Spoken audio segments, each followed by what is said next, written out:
What a week of snooker it's been at the Mattioli Arena in Leicester. Group 5 in the BetVictor Championship League was record-breaking. Group 6 is brewing up intriguingly. Welcome everyone to the English Midlands and welcome to the business end of proceedings in this, the latest quest for a coveted spot in the winners group. Joe O'Connor and Judd Trump find themselves in the semi-final playoffs already. They will be joined by Thailand's Noppon Saengkham, while our next match will decide the other knockout phase player. It is a straight shootout between Dave Gilbert, a former winner of the ranking version of the Championship League, and Jack Jones, responsible for a mind-blowing, unprecedented 31 centuries in this tournament so far. Table 2 sees Jack Lazowski against Tom Ford, with Ford already eliminated. Stephen Hallworth will be back calling the shots for the semi-finals and final, but my co-commentator for the start of the session is David Hendon. There's a group to be won, so let's get going.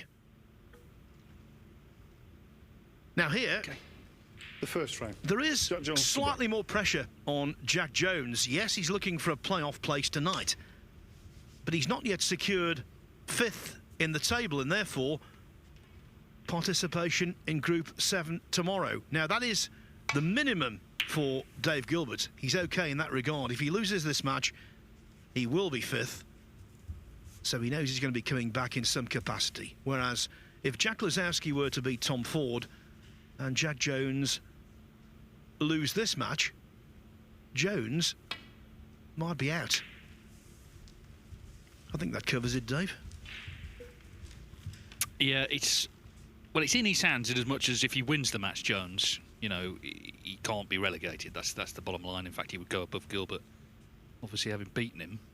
So, well, that depends on the score, doesn't it? So it is a little bit up in the air, but of course there is another match on. If Lazowski beat Tom Ford, then Lazowski could still stay in the event as well. So it's a bit up in the air, but we'll find out in the next hour or so.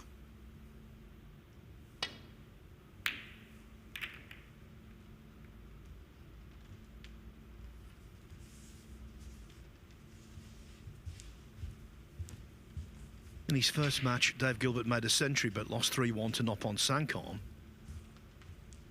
But he beat Lazowski yesterday. Overcame Judd Trump this morning in the first match on table 1.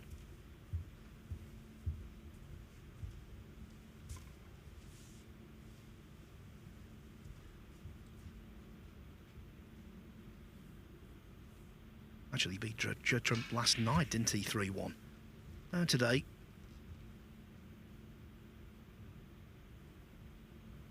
he overcame Tom Ford. Well, but I think Jones will be a handful. Don't know about you, Dave, but I thought he got sucked into what was for Jack Lazowski an exhibition match as the first session today closed. This will be a lot more serious, and I think that will do Jones and his concentration the power of good. Yes, it feels a bit more meaningful for both players, of course. So, yeah, back in the zone he's been in really since they won a Group 1. 31 centuries. Tom Ford and Jack Lazowski underway on the other table. Ford is going to be relegated for sure. If Lazowski wins, he can still get 5th. That depends on the Jones result, though.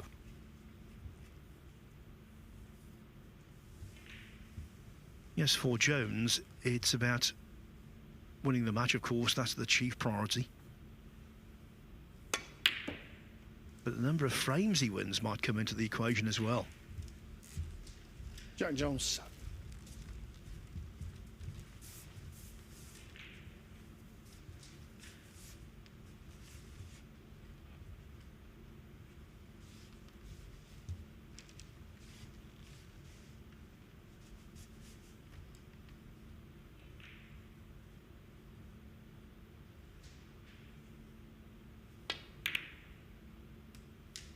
What?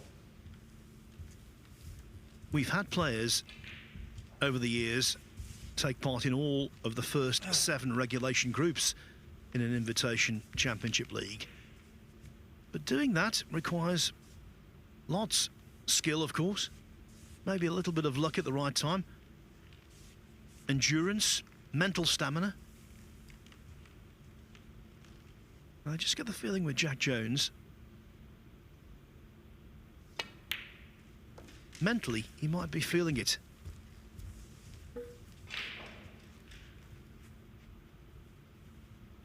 Eight.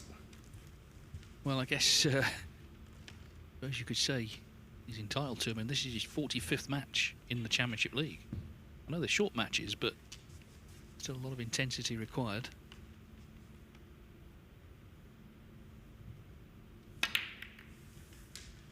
Nine.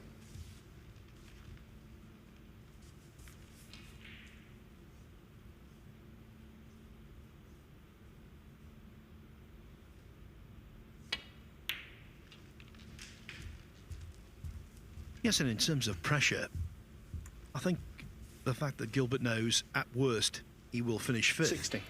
that will act as some form of safety net.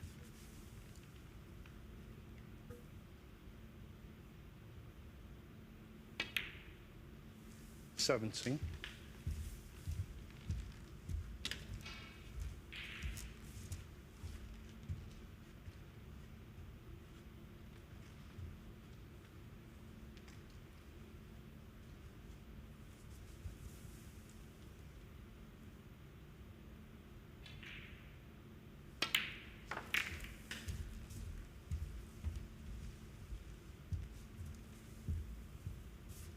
$22.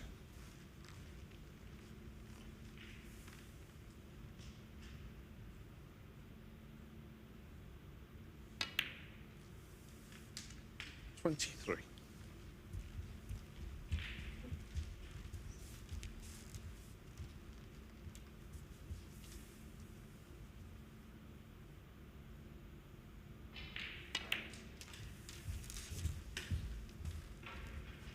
Well, of course, Karen Wilson has won both 28. versions, a ranking and invitation. Gilbert already a ranking champion in the Championship 29. League back in 2021. It was actually a third version, wasn't there, that Luca Brissell won in lockdown, which hopefully will never be needed again.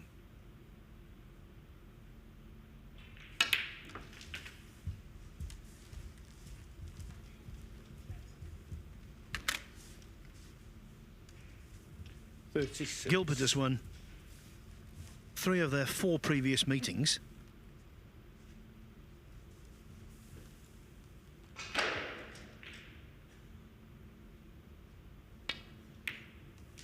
$37. All of them in ranking events, the Wuxi Classic, the Scottish Open, actually, and right here at the WST Classic at the Mattioli Arena.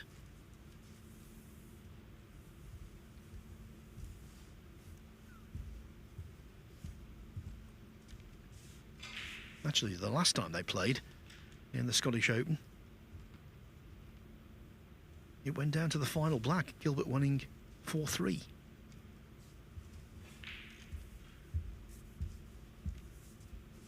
The only victory for Jones in their head-to-head, 4-2 last 96 of the Welsh Open, 14 years ago, when he was very much a rookie.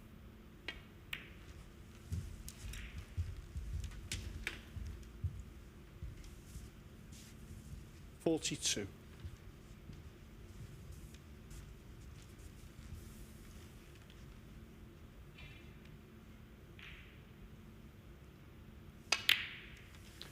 $43.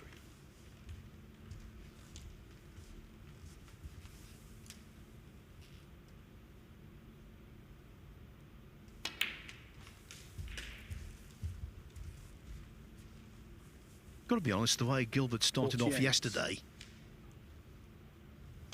losing to Saengkham, 49. to me he looked irritable, edgy. But as the group has progressed, he's looked more and more dangerous. Can tell you Tom Ford has won the first frame over on table 2 against Jack Lazowski. So that's good news for Jack Jones. This visit is not. 57.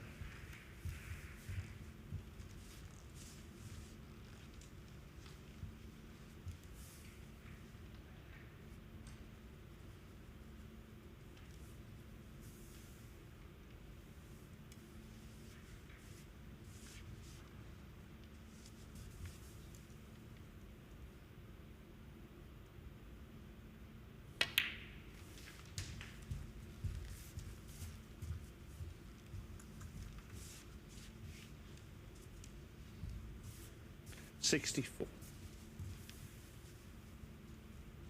Just needs to land on a colour off this. He's 57 in front.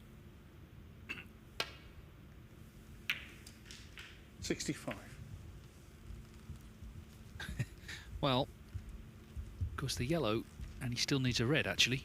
That's the one colour that isn't actually as much use. Well, actually, sorry, no, that if he pots the yellow, he'll be 60 in front, won't he, with 59 on.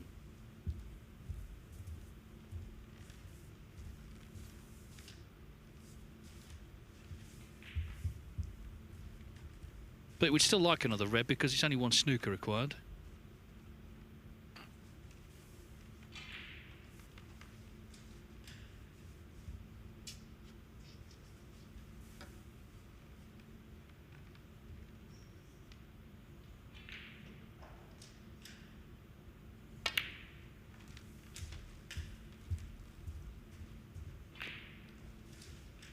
Well, that'll do very nicely. 67. Didn't he play that well? So every chance actually of a century of his own.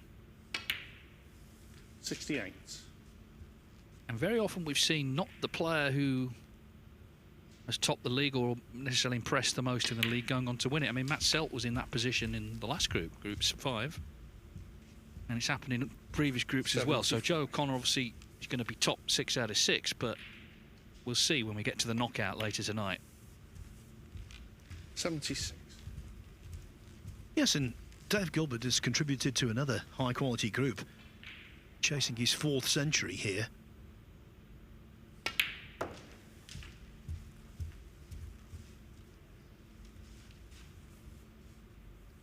Conditions have been excellent. If there is any kind of criticism, it would be that the top cushion isn't quite as responsive as normal. And that's why you see lots of players like Dave Gilbert 83. dropping short on that kind of positional shot. The knock-on effect, he missed the red. But a break of 83, more than sufficient for Dave Gilbert to win the first frame in a crunch contest.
It's the concluding session of Group 6 in the BetVictor Championship League. Dave Gilbert will be delighted with the way he started against Jack Jones. A break of 83, accounting for the opening frame rather comfortably.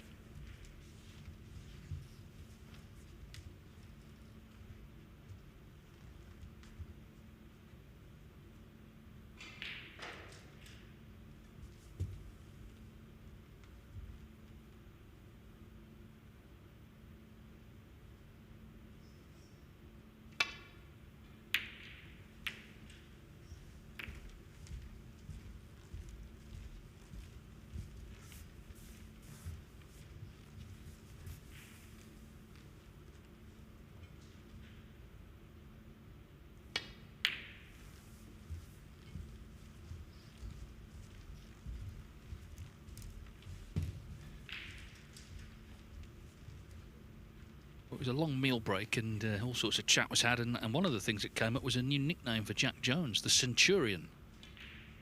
The back of obviously all the centuries he's made here. Seemed to quite like it.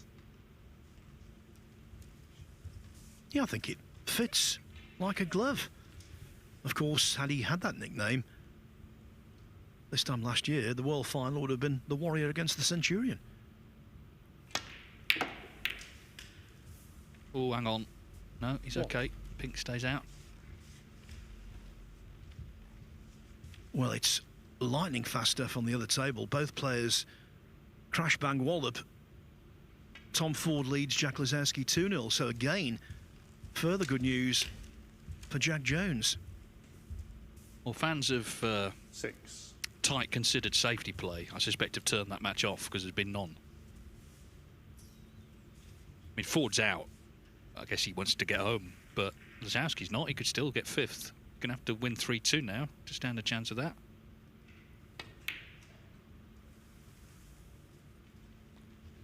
Dave Gilbert 6. Meanwhile, Gilbert in a far more intense affair here misses that one. I'd be disappointed there. He was just looking good early on in this second frame. Be wary of Jones as well. You know, everyone has obviously been following what Jack's been doing, particularly on the scoring side.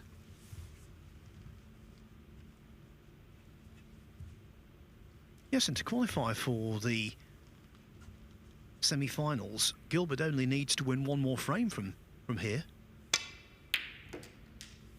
Don't know whether he's gone through all the permutations. Perhaps it's best he hasn't.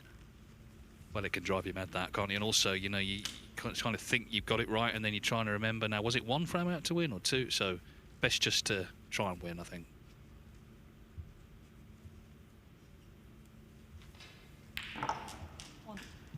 What a cracking pot that was as we joined table 2 briefly. Tom Ford, a man in a hurry.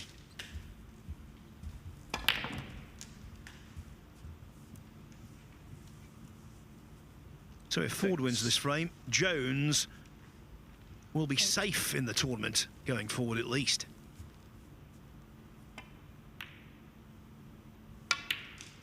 No. 7.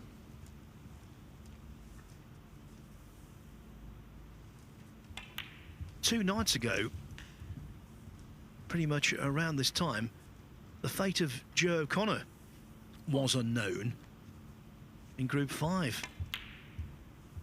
Everything turned out in the end in his favour, and it's perhaps going to be a similar scenario for Jack Jones.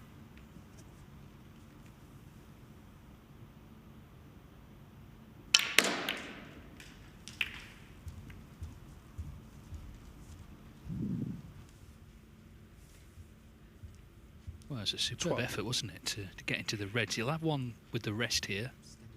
Yeah. Maybe the long rest.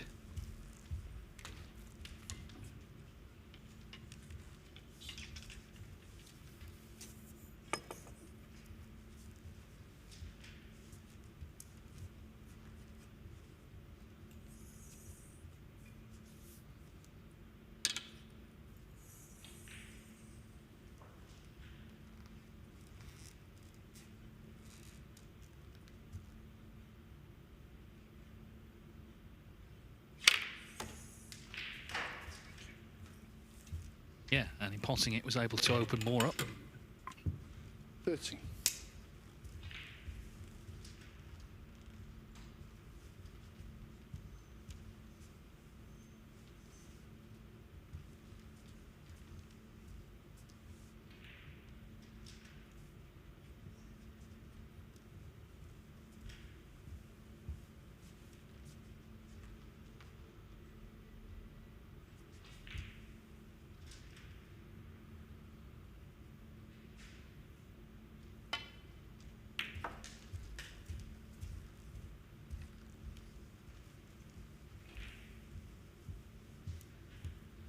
90. Has this red to middle. Earlier today, he had a very similar shot on a red to the opposite middle pocket and undercut it. No 20. such issue this time. And now it's a really promising chance.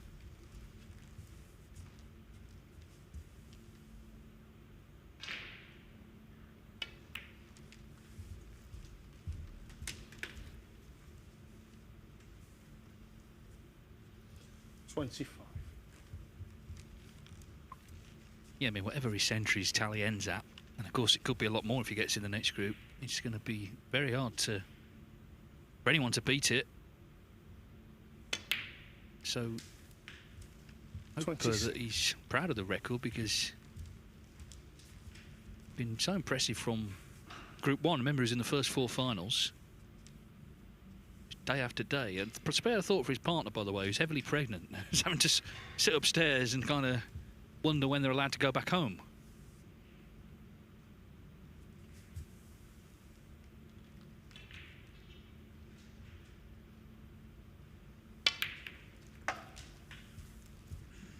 Well, he's a very modest individual, Jack Jones. You never see him crowing about anything, but I think from a few expressions and smiles on his face when we've had conversations over the last few days, I think he is proud of what he's achieved in terms of those centuries. Yes, and the other players have made reference to it upstairs as well. Judd Trump did yesterday, you know, and he's obviously fond of a century or two himself. He's had over 1,000 in his career, so, you know, it's nice to get that appreciation, I guess, from your peers as well. Could be another one here.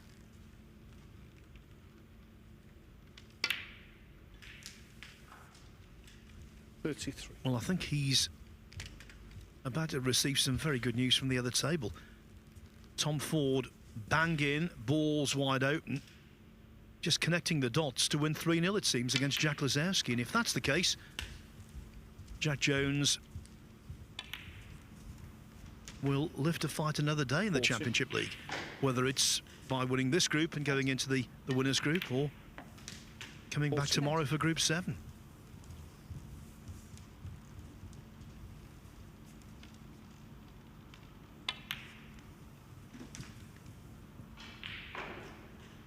Yeah, Ford's arrived at the most straightforward 45. frame and match ball imaginable.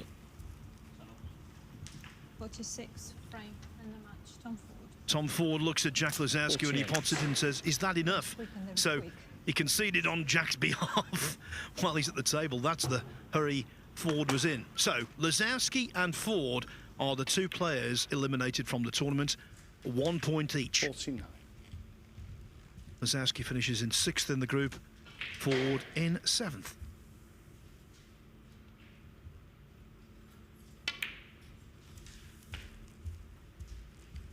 Yeah, I mean, Jack Jones won't know that, but who knows? He may need the toilet at the end of this frame. You never know. He might just go out and on the way, may find out the result, and that'll certainly take pressure off him. 55. Because he knows worst case scenario now. He's coming back for yet another group. He's 7th, Group 7. Still a chance, though, to get in the playoffs tonight.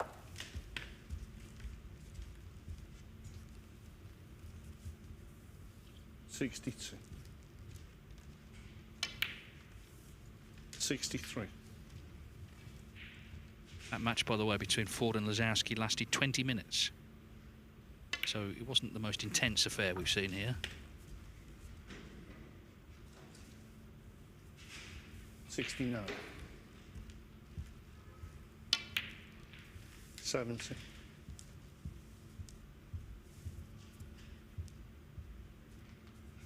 Still a couple of reds to be dealt with if he's going to make the century, particularly on the left-hand side.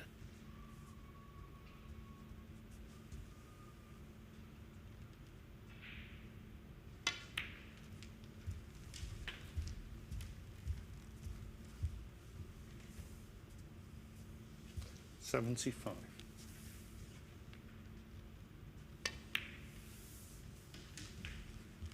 76.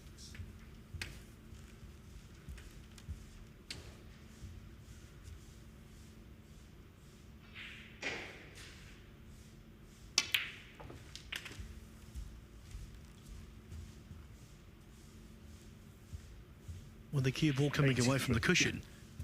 That's afforded a nice angle on the red, but of course it means he needs the rest, the extended rest.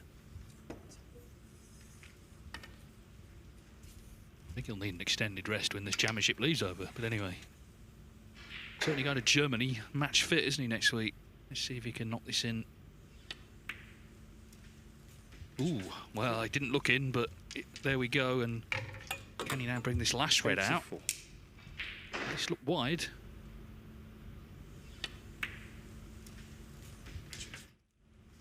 Yeah, the angle to dislodge the red is definitely there.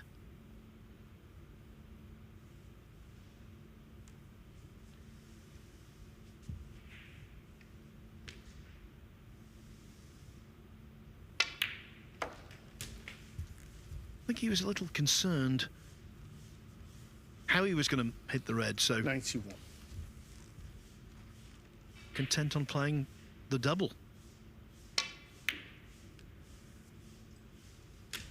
And, you know, over the course of this week, and indeed in the first 4 groups, his success rate with doubles has been very high.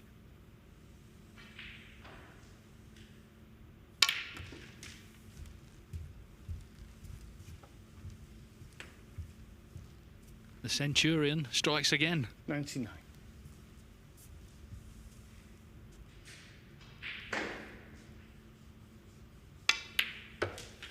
$101. It is just outstanding. That's his 6th century in this group 104. alone. And it's been, in terms of overall standard from Jones, the worst group he's played so far. 108.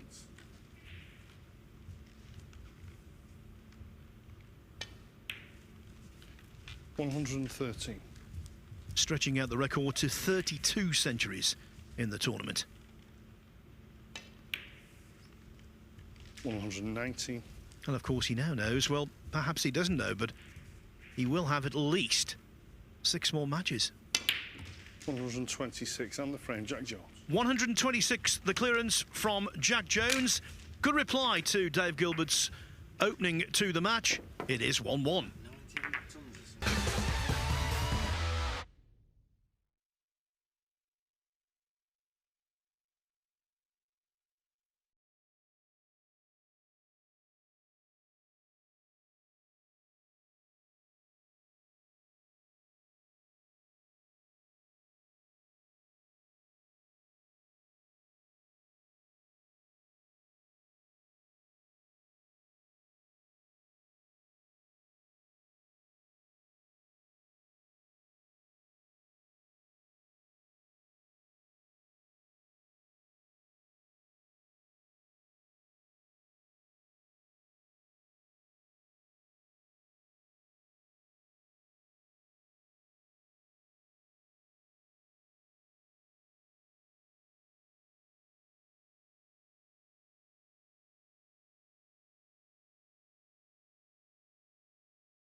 You can always guarantee good snooker in the BetVictor Championship League. One thing you cannot guarantee Jack Jones to break. is that the odd match or two will have no meaning, no relevance.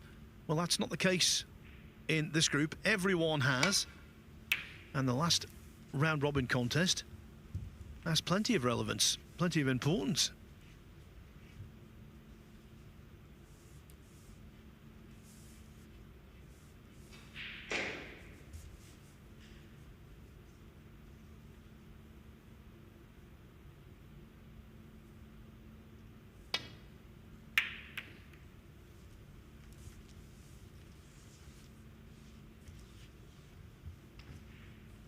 There's a strange little quirk that Dave and I were discussing during the break.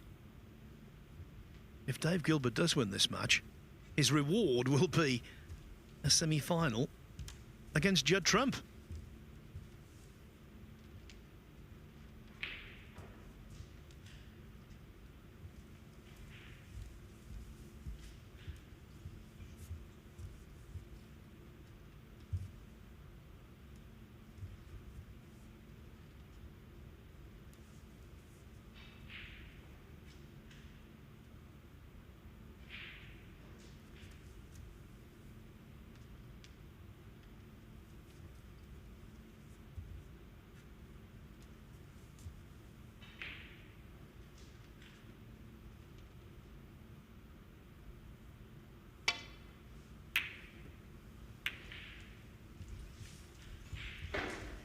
Well, very early in the frame, the Reds already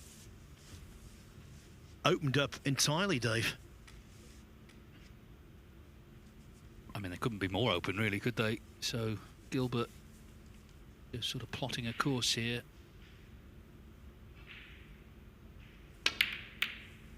Well, completely mishit it.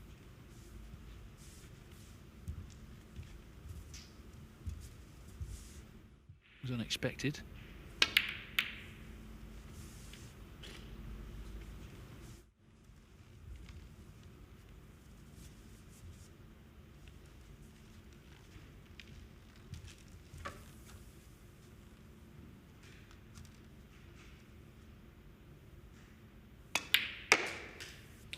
One.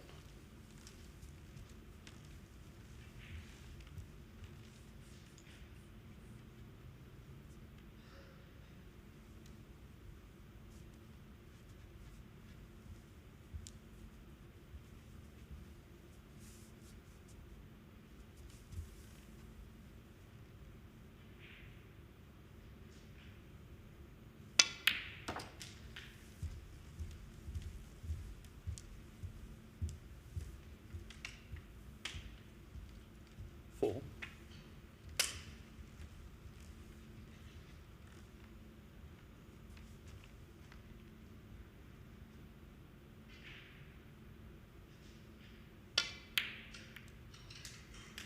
Five.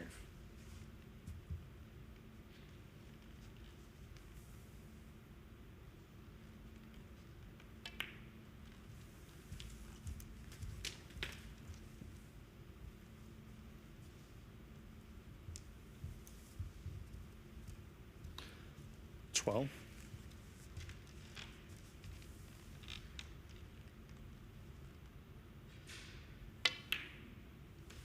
13. Now, I don't know whether Dave Gilbert knows this. Dave and I didn't until it suddenly dawned on me about 30 seconds ago. But I reckon Dave Gilbert is in the playoffs and Jack Jones can't get in. And I'll tell you why. 20. Even if he loses this match 3-1,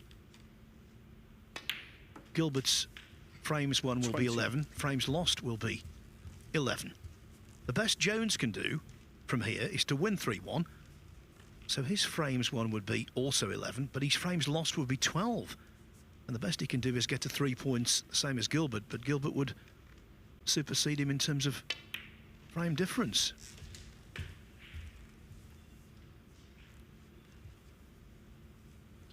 $28. Yeah, the mists have cleared a little. But I think right now Jack 29. is thinking, well, why not make it century number 33? I mean, what a chance it is. Black on its spot, red's basically all there.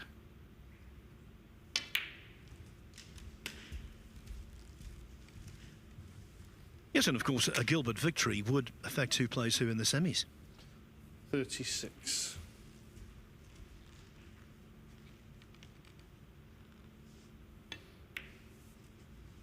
A shocker from Gilbert, though. I mean, these should have been his. He had the chance with the Reds in the open.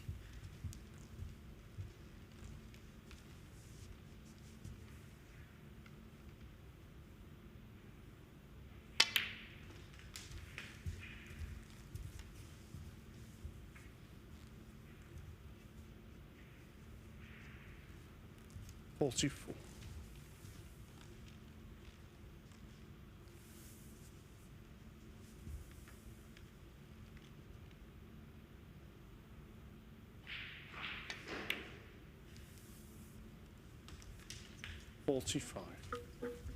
Only being fifth might do him a favour, give him an early night. Not happy with the cue ball there. He played for more of the gap. So he's got hampered queuing on the black. That's why the pink is being taken.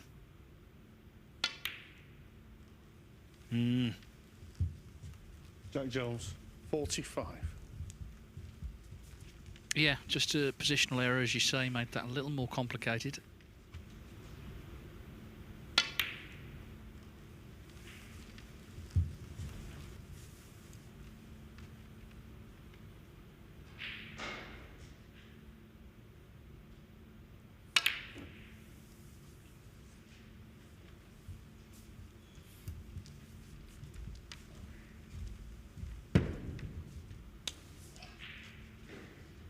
When you hear the butt of a cue go into a carpet, certain players are prime suspects, and Dave Gilbert's one of them. 1. Yeah, there was a much louder one from him last night, wasn't there? But anyway, he's annoyed because 2 good chances he had in this frame, and I suspect he probably isn't aware of the group machinations because, as I say, it can do your head in trying to work all that out. He may think he still needs to win this match. 6. Do well to win this frame now. Jack Jones a second chance to put it away. 7. And if Jones does win the match, he would miss out on the playoffs with 3 points. In Group 5 a couple of nights ago, Joe O'Connor made the playoffs with 2 points. 12. It's all a movable feast, Dave.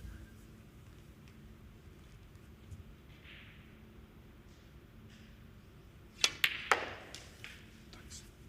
13. Yeah, this group, of course, was dominated by Joe O'Connor winning all 6 matches. Judd Trump qualified pretty early as well, so we've been playing for kind of 2 places for most of the day, actually. Another red needed here for, well, he needed the black first for Jones, so still hasn't put it away. 13. Yeah, I definitely think concentration is dropping off for Jones, entirely understandably. Jack Jones, 13. Yeah, sure.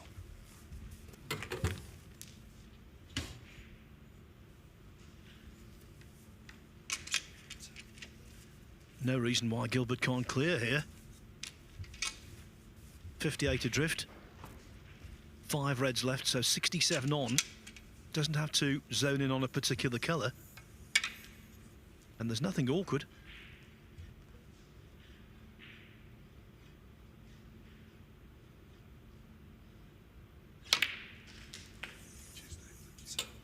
One.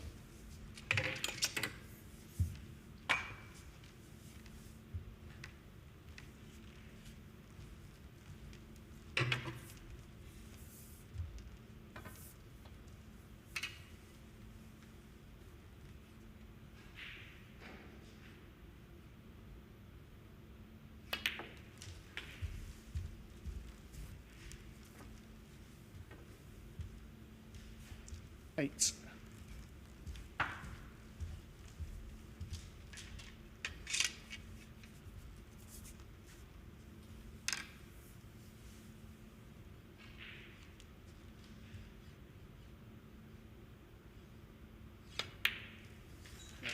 Cheers. 9.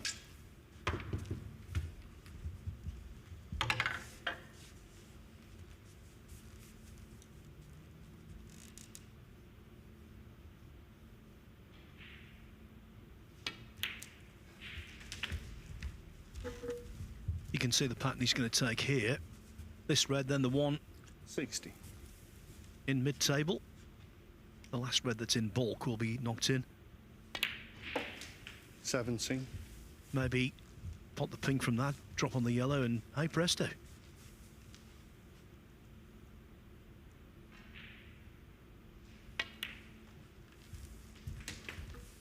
He will want to pot the pink because, of course, that is blocking 24. the path of the green at the moment to its natural pocket. 25. Just taking the pink one shot earlier than I suggested, but it was important he did so.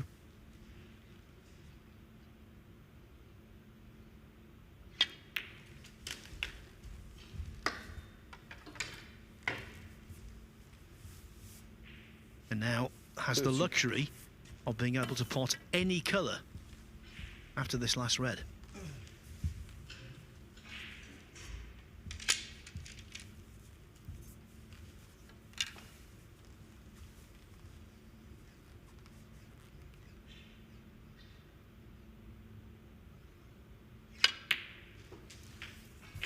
Okay.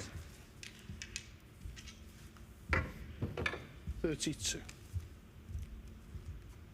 Well, he made a miraculous clearance yesterday, didn't he, Dave, against Jack Lazowski?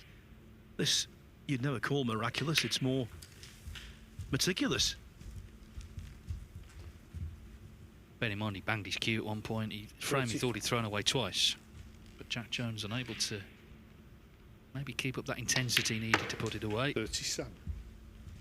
Gilbert looking to go into the playoffs with confidence. If he won the match, he'd have played Judd Trump, but he did beat him in the group phase, 3-1. 40.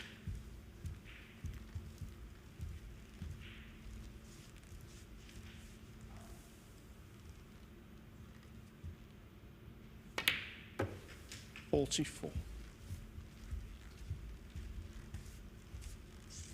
Still needs the remaining three colours. 49.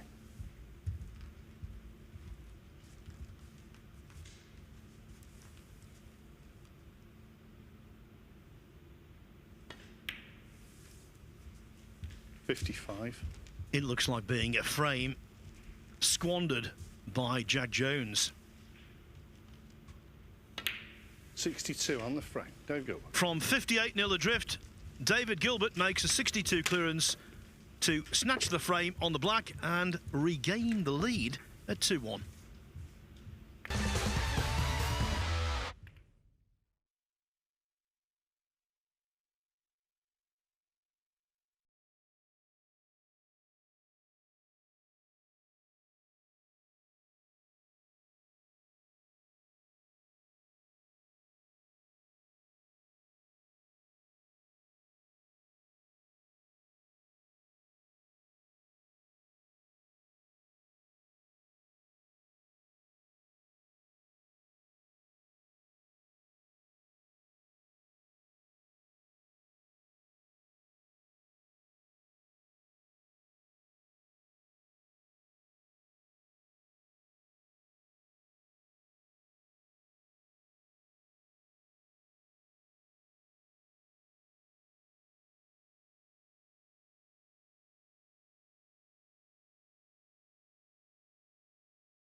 Now, this is how the players accumulate their money in the BetVictor Championship League. In regulation groups, if you win the group, you're on £3,000. It's £300 per frame won in the playoffs, £100 per frame won in the round-robin phase. There's also a £500 high break prize. But, of course, you unlock even more riches by getting to the winners group, where the winner receives £10,000. Again, it's big money in the league itself, £200 per frame won, £300 in the playoffs. The high break prize is £1,000, And what you must also consider is that what is hidden, you don't see there, is that you get an invitation to play in the Champion of Champions next season, where it's a 5-figure sum guaranteed for losing in the first round, plus the opportunity to take part in a high-end event with the possibility of riches at the end of it. So the incentives are many, varied and lucrative.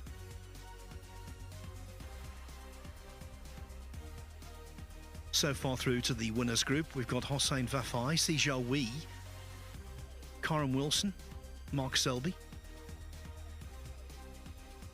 and Matthew Selt, who will join that illustrious number this evening. Just waiting for Jack Jones. I said he might need the toilet. He might just to check scores on the way out, but Dave Gilbert, I think we have, I don't know whether he knows or not as he practices his golf swing, but he's going to be in the playoffs. Rob Spencer, one of the great stalwarts of the Championship League refereeing team. He offered some advice, didn't he, to Lozowski on that black, that he said there are 6 pockets on the table, which is true, but unfortunately the black didn't find any of them. yeah. Just talking about the Champion of Champions there, Dave, and the invitation extended to the overall winner here. So far, no player who's qualified for the winners group has earned a place in the Champion of Champions, so it could be a free run. We could know at the start of the winners group early next month whether the winner is guaranteed to be there. Tell you what, I like Dave Gilbert's swing. Well, he looks relaxed. Maybe he is aware of the situation. But anyway, regardless of that, it's a nice break he made.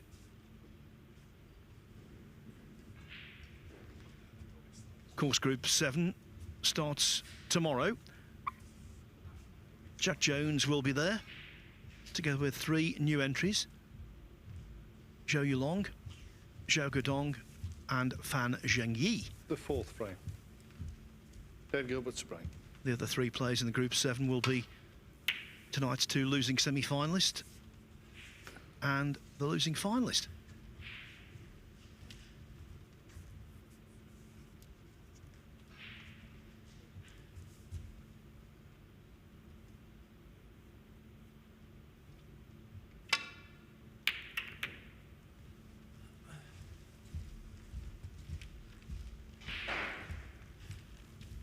Well, just a question of what real damage has been done here.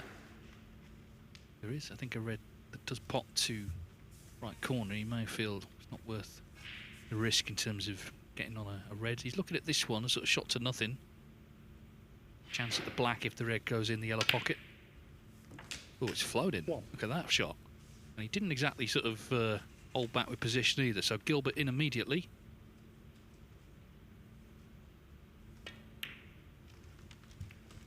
Amazing how the emotions change. I mean, he was banging his cue in the last frame. Now it's all relaxed and golf swings and smiling and these reds flying in. That was similar to a red that Stuart Bingham knocked in earlier in the week. Such a good pot.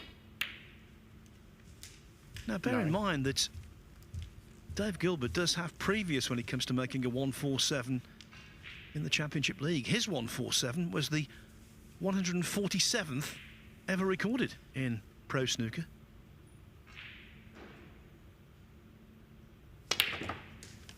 And this must be some form of chance, but he couldn't quite get the speed in the cue ball there he wanted to generate.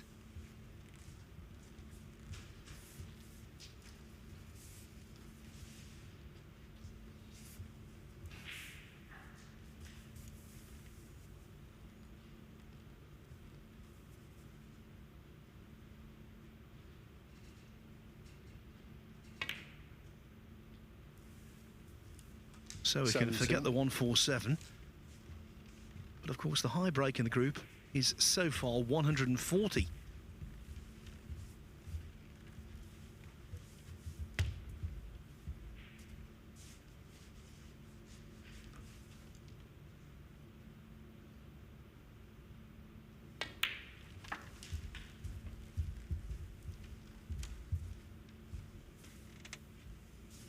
22.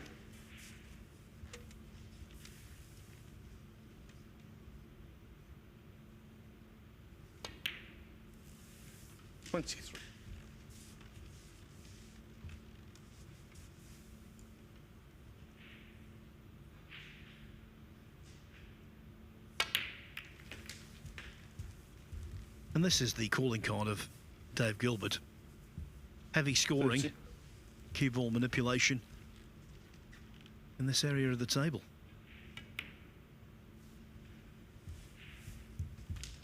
Well,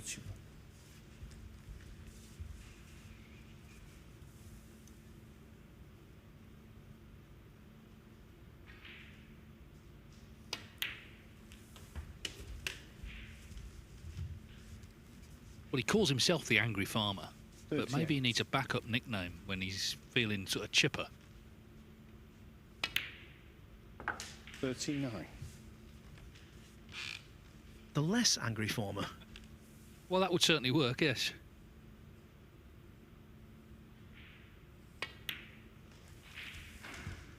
All of a sudden he's serene, isn't he, here?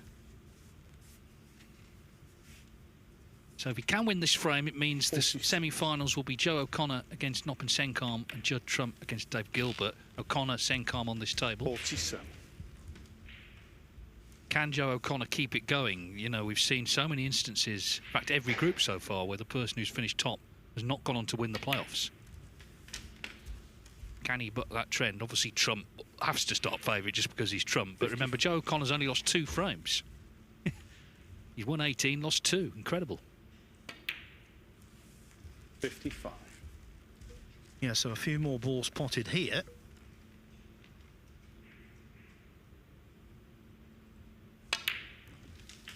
And it will be Judd Trump against Dave Gilbert on table 2.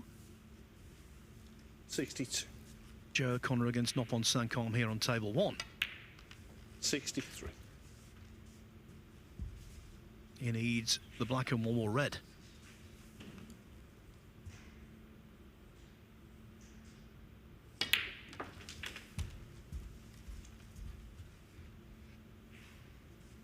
Seems that 70. Jack Jones's challenge wilted, but he's managed to extend his centuries record, and he'll be back with a chance to make plenty more in Group 7. Checking the high break now. Yes. 140. It's a 3-way tie at the moment, but there's still 67 on here. 76.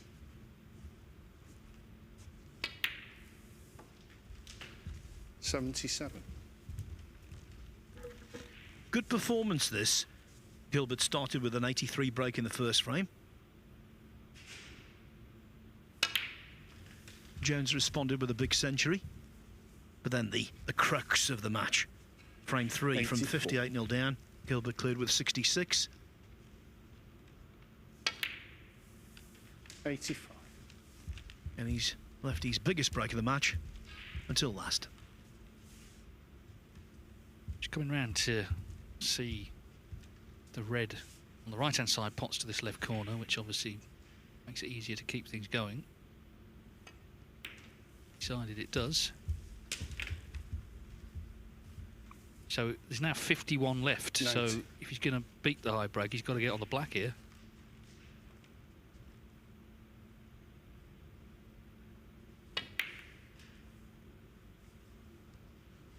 Oh, that is a So you're at shame. A 90. source of Frame a in the match. certain amount of irritation, but the main job was done. Thank you. David Thanks. Gilbert is through to the playoffs. He will now take on Judd Trump. Joe O'Connor will face Noppon Saengkham in our other semi-final. That's coming your way in around 5 minutes. Judd Jones will be back for Group 7 tomorrow.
Cheers, Noppal. Thank you. Well, apologies for the delay, but we are now ready to start. Thankfully, Noppal Saengkham, by the way, wasn't sat in that chair the whole time. We had some technical issues, but we can now start this first semi-final of Group 6 of the BetVictor Championship League. It is Joe O'Connor against Noppal Saengkham. O'Connor finished top, of course, 6 wins out of 6. Saengkham 4th. And hopefully, in due course, Judd Trump and Dave Gilbert will get underway on table 2. Best of 5. £300 a frame now is for a place in the Group 6 final. Yeah, perfect.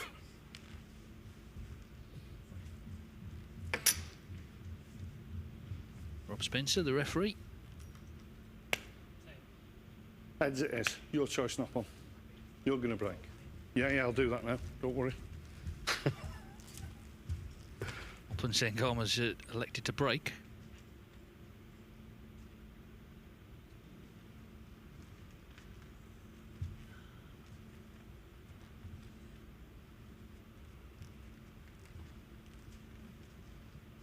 Yeah, we had obviously some technical problems which just prevented us from starting half an hour ago, but fingers crossed all will be well now. Just to say, by the way, tomorrow Fang Zhengyi has withdrawn, so Ricky Walden is coming in.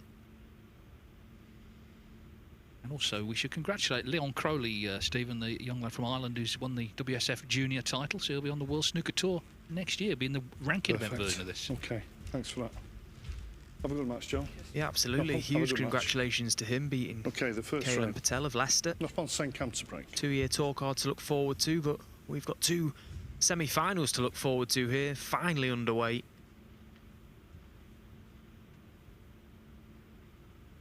Just thinking maybe Jack Jones has left a curse on the arena because he's not involved in the semi-finals for the first time.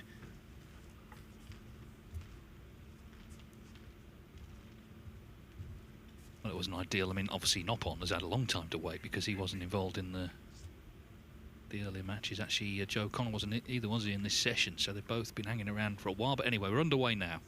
Best of 5 to reach the final against Trump or Gilbert.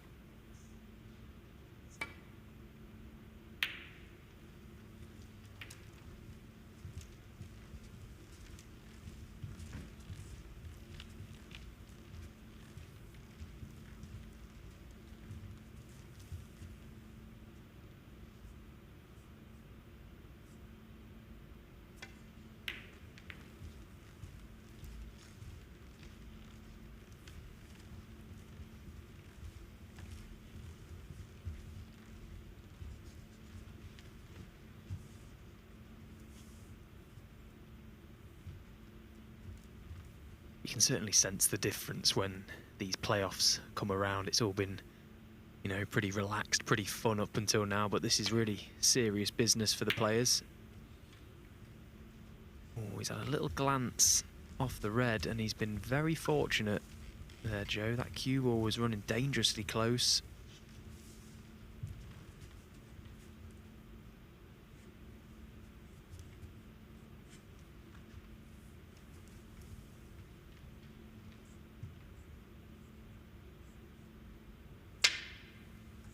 Oh dear, horrible miscue. Joe O'Connor 4.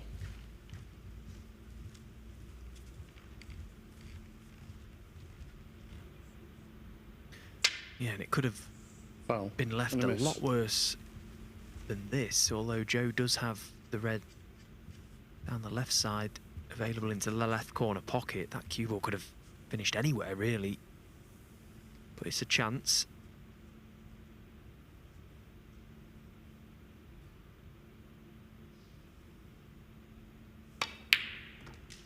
Yeah, and he's knocked it in with ease. He's been so consistently good in this group, Joe O'Connor. In fact, well, he's pretty much been perfect, hasn't he? 6 matches played already, 6 matches won, just 2 frames dropped as well. That's got to be close to a record in itself. I can't ever remember such a dominant display from one player. No, and as we were saying before all the trouble began, because this is his first match on this table in this group, so 6. We'll see if that makes any difference, but he must be feeling really good. Can't really have played much better, I suppose, apart from missing that black on the 147 yesterday. 7.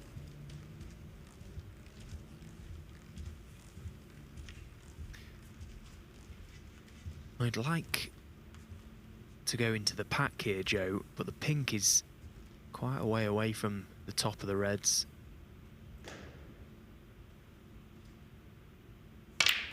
He's played it anyway.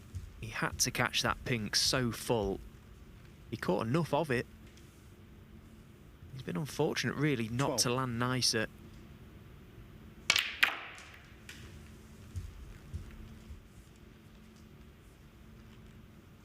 Gambled as well. The fact that the black could have quite easily have been opened up from that shot. It hasn't been. It hasn't moved, in fact. The red has stayed next to it, so he's got this very thin cut back to the left corner. Cue ball will be travelling round the reds back up to safety.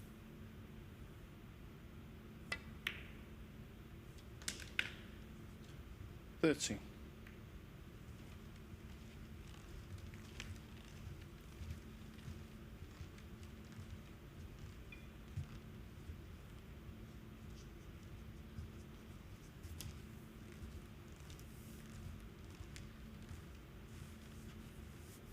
Just tucking in the t-shirt. This is red on the cushion.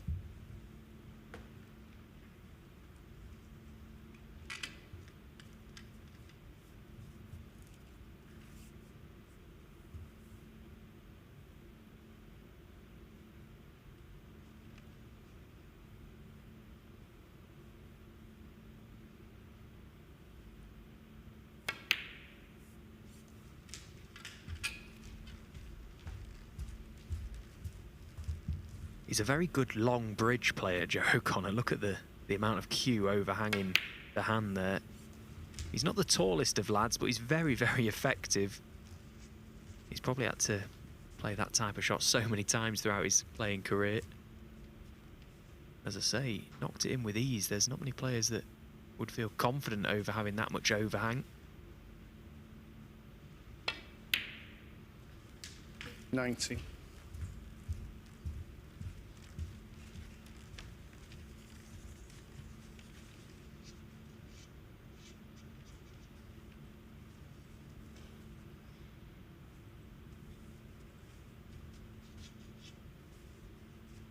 Now the angle he's got on this pink to the middle, the cue ball looks to be going into that little cluster of 4 reds.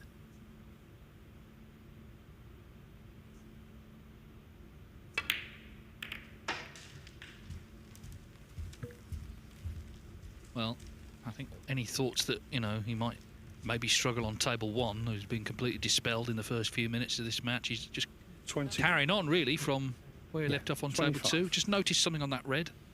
Asking the referee, Rob Spencer, to give it a clean.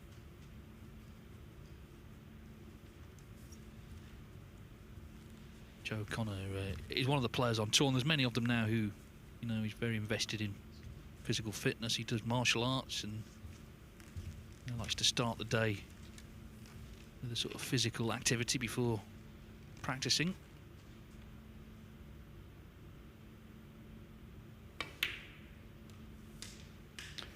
$26. Well, we're disappointed with that positional shot, because he could have afforded to overrun that by some way. He's landed the wrong side of the blue, so may choose to go in and out of baulk between the yellow and brown.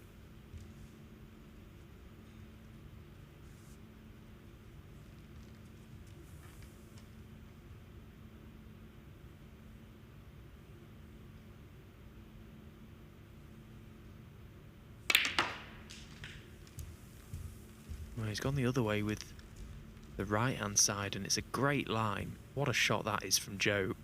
So well played.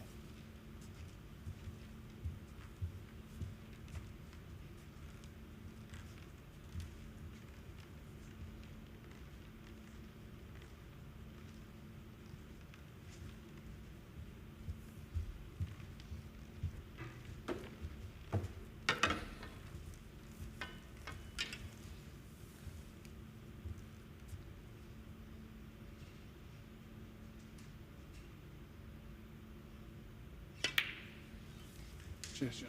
Thank you. 32.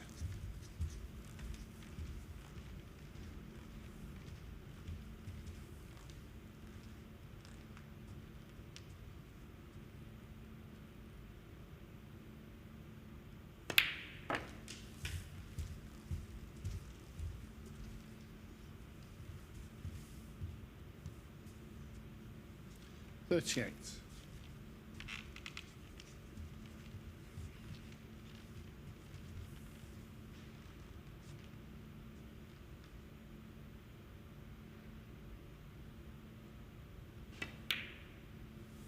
$39.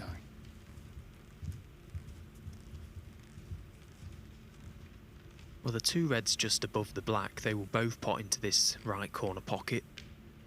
So he's slowly chipping away at this frame, Joe. Got the one loose red just by his hand there as well.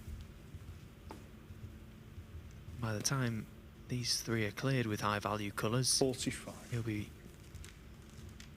over the winning line.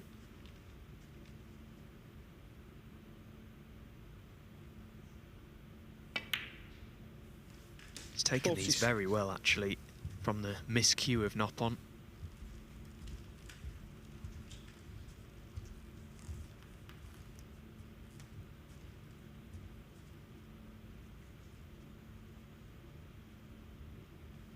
Yeah, of course, what links them is they've both been runner-up to Gary Wilson in the Scottish Open final. O'Connor 2022, Saengkham 2023. For both of them, it was a maiden ranking final. And in fact, in the semis, they both beat legends. It was Neil Robertson was O'Connor's victim, and John Higgins, Saengkham beat up in Edinburgh.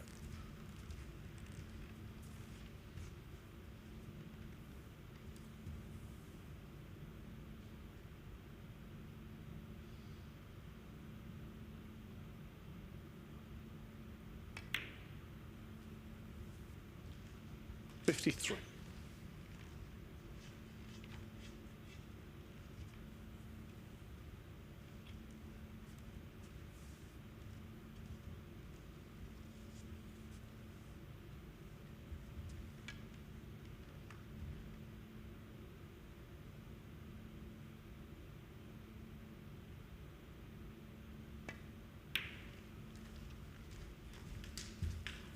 So 63 in front, red with a good size colour.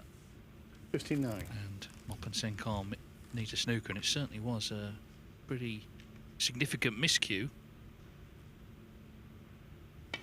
Yeah, and the 4 points that Joe received from that miscue also making a difference, because had Joe not have had them 4 points, he would have needed an extra red here, but it's just this pink, as you say, to get him over the line numerically. Of course, he does want another red just to keep Nopon planted to his chair.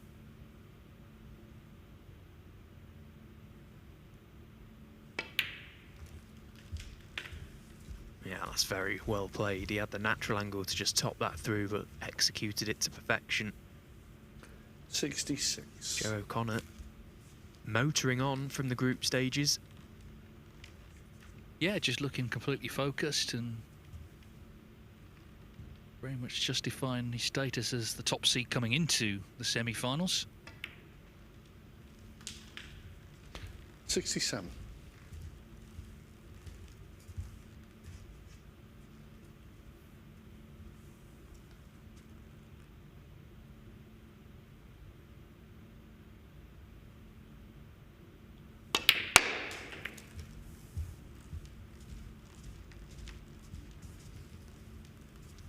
Well, this may be end of break, but surely he's 70. done enough.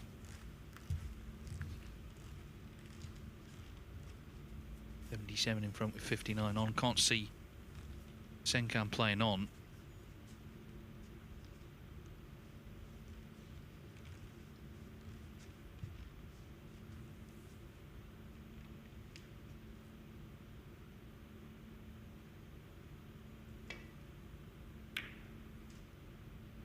Really can actually get through to that one. He's not potted it. 73 on the first frame. But that is end of frame. So a great start for Joe O'Connor, 73 break, and he leads 1-0.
Solid 73 break from Joe O'Connor has given him the opening frame against Noppin Saengkham. We're still waiting for the other semi-final to start. There are some issues on table 2 technically, so Judd Trump, Dave Gilbert being made to wait.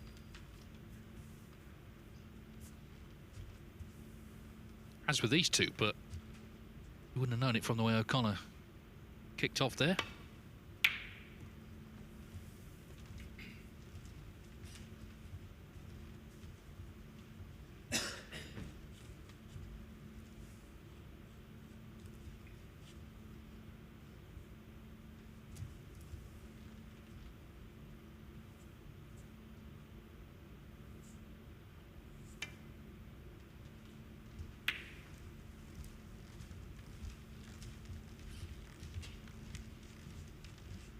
Yeah, brilliant start from Joe, just laying down a marker early to Noppon. Just wonder if that miscue might have just unsettled him a fraction. Of course, he was heavily punished for it, so can't afford to make little mistakes like that. Joe O'Connor has been too good this past few days.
You can already feel the extra sort of edge of tension on the match now. It is straight knockout to get to a final. All the work's been done, the hard work to get into the playoffs, but of course then it starts again.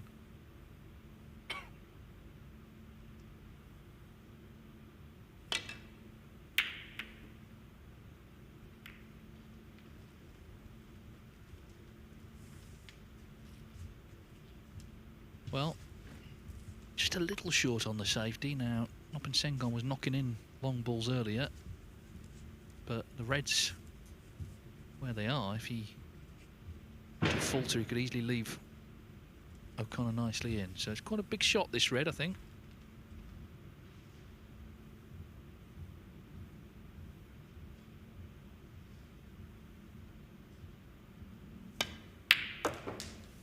Well, and how pure did he strike that?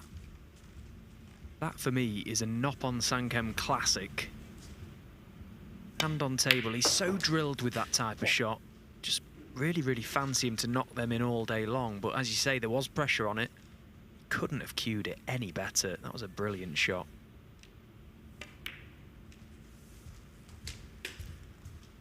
Nice to see him just completely disregard that opening frame as well and just get down, play the positive shot, fully commit to it.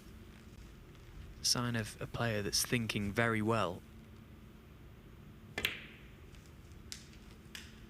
9.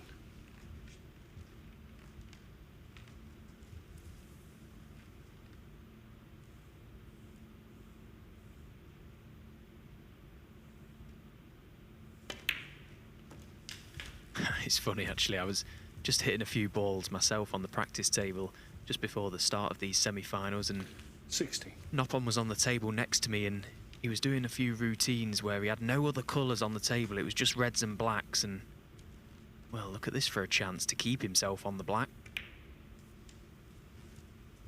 17. Yes, of course, he earned 50,000, didn't he, for maximum in Riyadh at the Saudi Arabia Masters this season.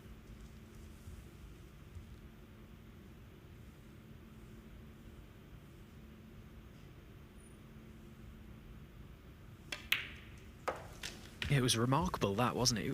It was in the first frame that he played, wasn't it, as well? What a way to kick off your campaign. 24. Yeah, and actually, if you were to make one in the World Championship as well, he would actually get the 147,000 bonus. Saudi's part of that, so that's it. I'm sure in the back of his mind, he made one in it last year in the qualifying, but he's not going to make one here. Up on Saengkham. He's missed that, so 20. promising start after a great long pot has come to not too much in the end, just 24. Yeah, and he took a gamble to play on this red. Still didn't expect him to miss it. They've been going in all week at any sort of pace, really. Just wasn't quite accurate enough there. Didn't have to play on that red. So, a chance for Joe O'Connor to try and get himself in here. The balls are very well spread.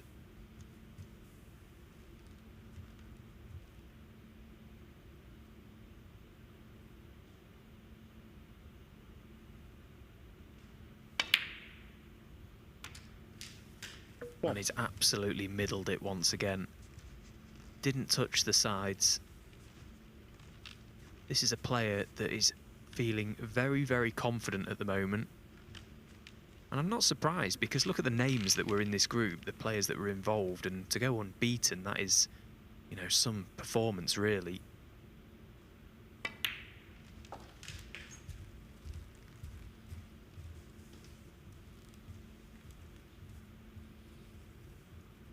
Eight. I think he's another example of sort of the middle-ranking players who are just so much better than they once were.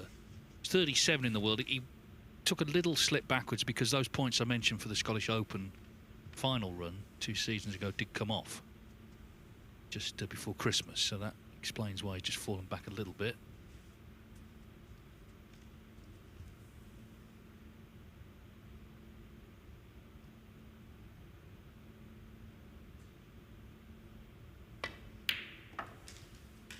Nine.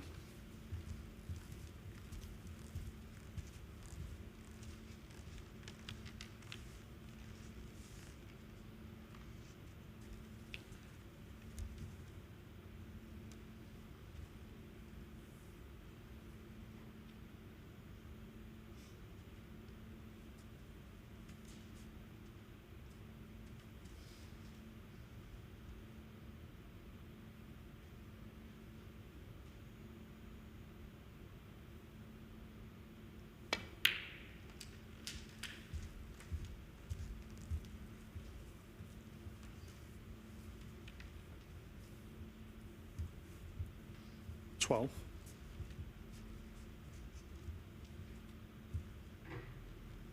Still no update on Trump Gilbert, so we'll let you know, but obviously whatever technical problems were blighting table 1, more severe on table 2.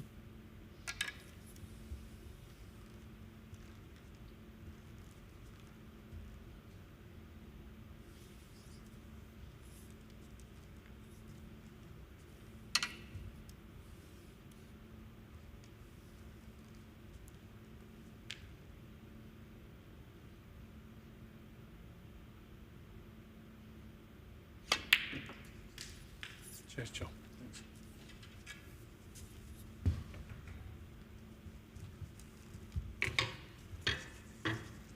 13.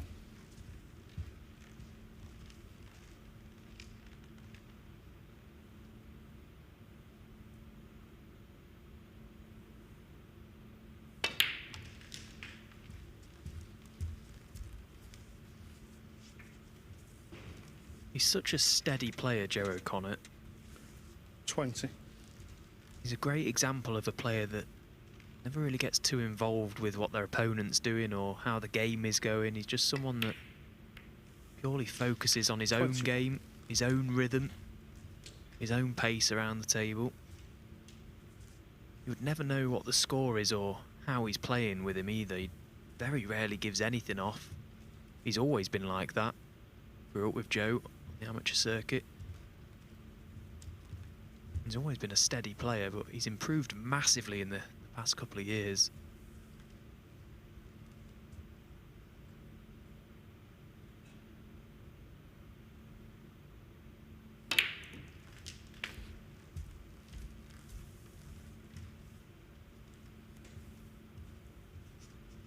28.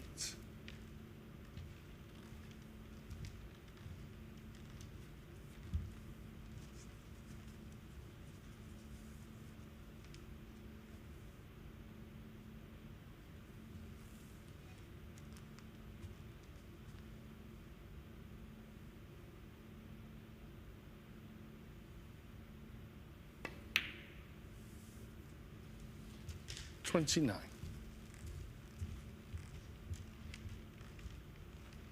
Yeah, it's a sort of ruthless efficiency, isn't it? You know, he's quite methodical, but very clinical at the same time. Of course, pushed on last year, having reached the final here, lost to Mark Selby, then beat Selby in round 1 at the World Championship on his Crucible debut, which was, I think, a big surprise, really, given Mark Selby's pedigree there, 4 times champion. And, of course, the fact that both from Leicester, Joe would have looked up to him, but he didn't let any of that come 31. into it. Of course, had the maximum here as well. It was a memorable few months. And would love this event to kickstart something for him for the rest of the season. Yeah, he's clearly got a lot of self-belief, hasn't he, Joe O'Connor? He's not fazed by playing the big players. He wants to be involved in those sort of games, and he wants to test himself against the best in the world. You know, it's quite a daunting thing. Obviously, every player starts off in the game wanting to be in that position, but, you know, not everybody has the minerals and the ingredients to be able to deal with it when you're out there. I feel that Joe O'Connor is one of those players that can.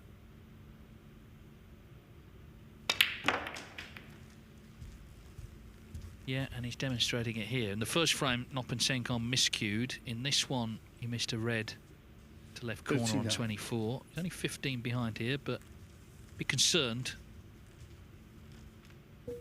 Yeah, this is a huge visit now for Joe, the remainder of this break. If he can clear up here or get over the winning line here and now, it really does pile the pressure on Noppen. There was a big miscue in the first frame, and then that missed red. Other than that, he hasn't done much wrong, but at this level and in these short sprints, it doesn't take much to go wrong to cost you matches, so Joe's got the chance to put him under a lot of pressure here. And he knows it as well. 2-0 up in a best of 5 is huge.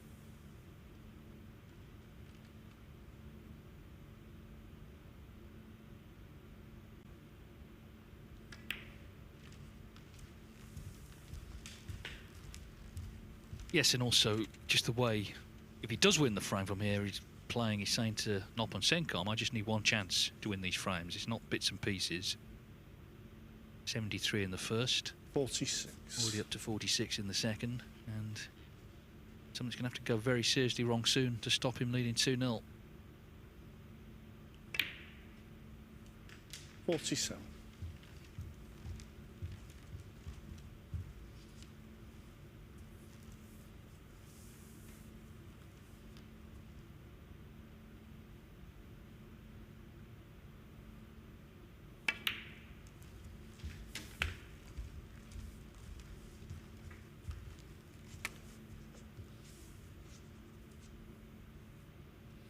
$53.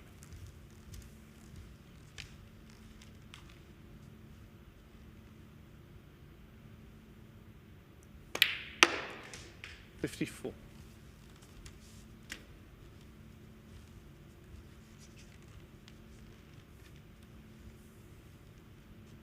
Well, this has been typical Joe O'Connor. He's been so focused in this event on every shot he's played.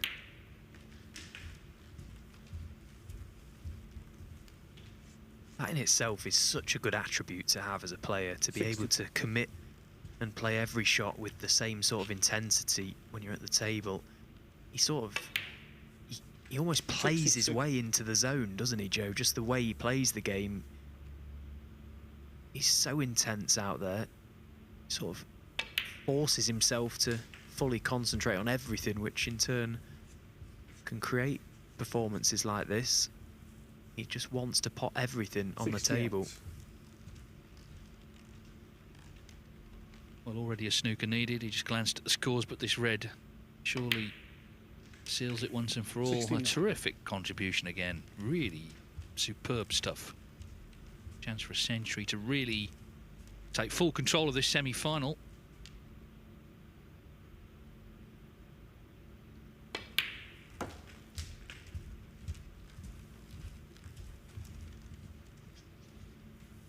Just looks cool as a cucumber, doesn't he? He's 75. like just floating around the table as if nothing's happening. He's absolutely dismantling everyone that he plays. 76.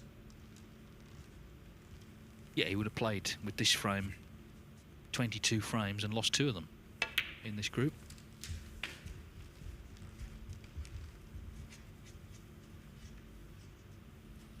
$79.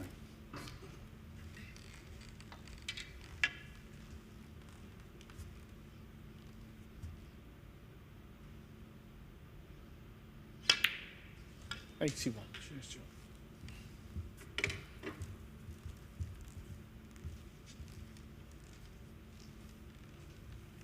So the 5 colours for the century. $84. They only need 1 more frame to reach our group final.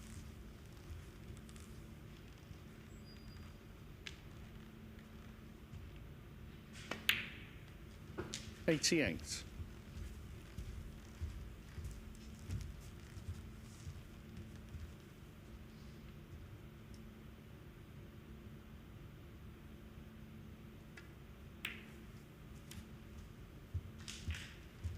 $93. Just been so cool the way he's controlled this break. $99. Leicester's Joe O'Connor on home soil at the Mattioli Arena, playing outstanding snooker. 73 break in the first. And a clearance of 106 in the second. That was terrific stuff. He leads 2-0 and he needs just 1 more to reach the Group 6 final later this evening.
It is then to Joe O'Connor after that terrific 106, followed the 73 in the first. Up in Saengkham, he miscued in the opener, he missed a red in the second. That's all he's done wrong. Up on Saengkham. And then he's just been sat watching O'Connor go about his business superbly. So here we go, frame 3 of a possible 5. We still don't know what's happening with the other semi-final. It may be that it will be played on this table after this match. We'll obviously keep you in touch, but Judd Trump and Dave Gilbert, a bit annoying for them really, just having to hang around, but just a technical issue that obviously they can't affect.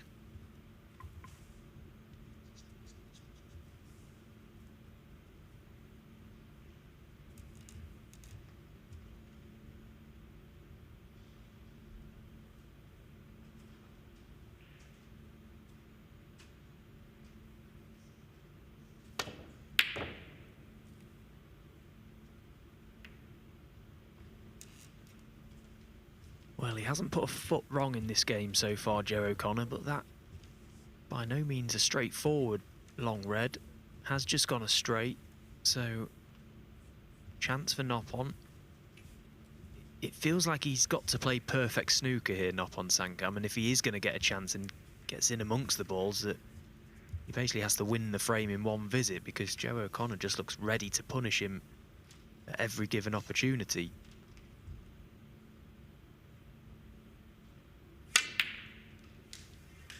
Thanks, Noppon. Thank you. That's a good start. That was very well struck with the rest. Now he's got a nice angle on this blue to get down the table. The red's next to the black will pop to the left corner pocket. Will open the black spot up somewhat. Let's be on the lower one of the two.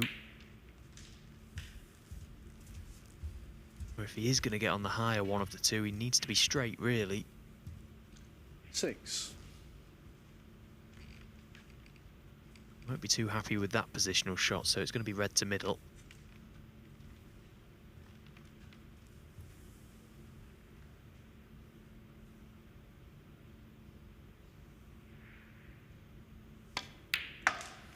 Seven.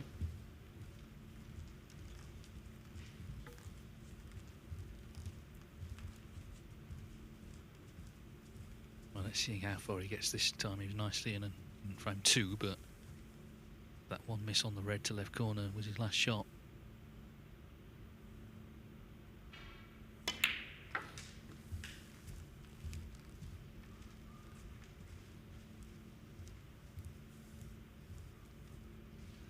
$12. Well, he's just chasing this break now. That previous shot from the blue, not the one he's just played, the one before, just lost him his cue ball for a moment or two, and he's still not perfect. Now, can he pop this red past the black and just drop the cue ball through the gap? No, he couldn't, so he's gone into them, and that's a brilliant shot. 30. That made the pot so much harder.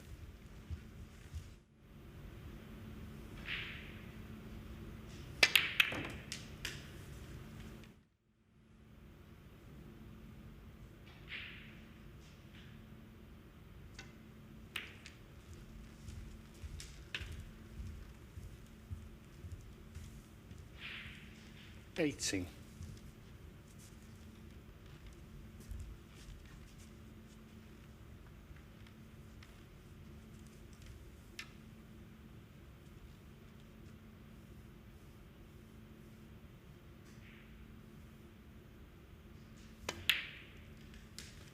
$90.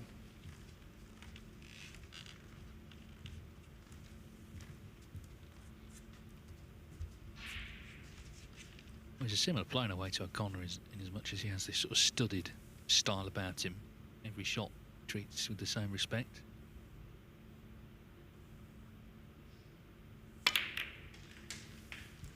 Well, looking to open more reds up. 26. Yeah, and that's finished very, very awkward. Right on top of a red, and the thin clip to left corner is just not available there, so very abruptly that's end of break. Noppon Saengkham, 26.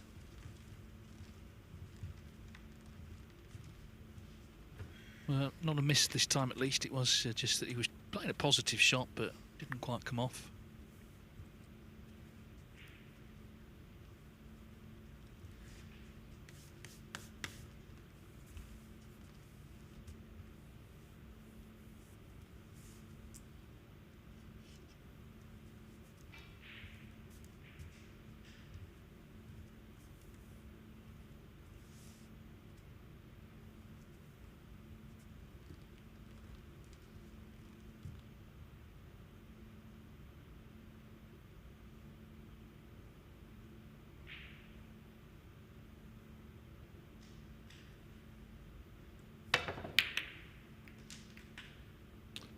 $1. Wow. How has that red gone in the middle pocket from that angle?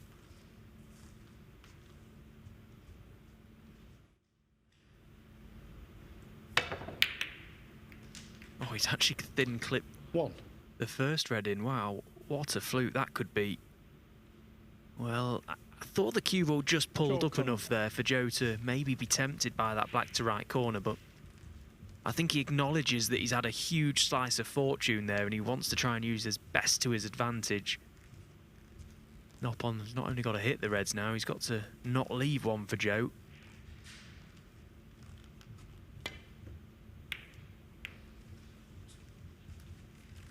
Good shot. That's what he played to catch that part of the red to send the white back to the top cushion. He couldn't have played it any better, really.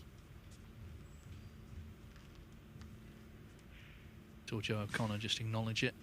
A little tap on the table.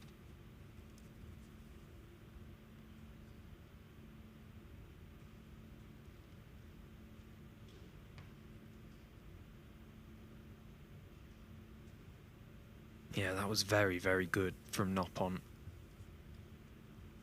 Played it very quickly as well. Knew exactly what he was doing. Got the perfect contact to the red. And from being snookered, he's now got Joe in trouble.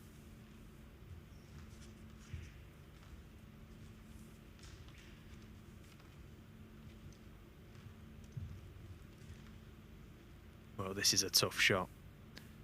Where are these reds going to go?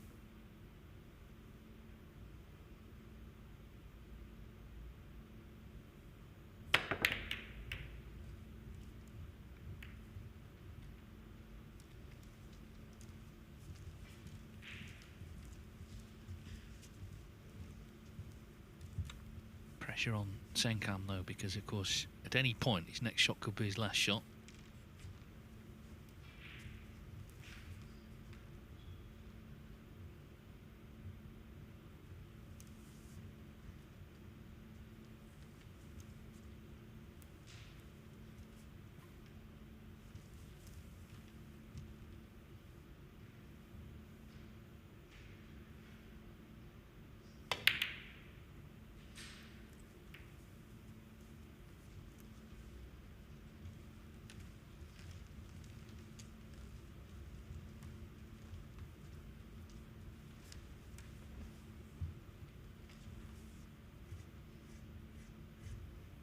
It's become quite a disjointed frame now. All the reds going to be sent up to the balk area. Joe might be tempted here to play the red into the blue just to kill the pace of the red and also get that blue into play once again. Try and get the white in behind the black. Yeah, he's played it well. Getting the cue ball close to this top cushion was important because it really limits what Noppon can do with his next shot.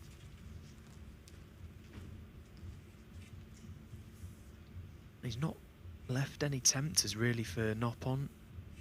So once again, it might be time for Noppon to raise the butt of the cue and try and screw this cue ball back down behind the black. He's got to try and control the red ball as well.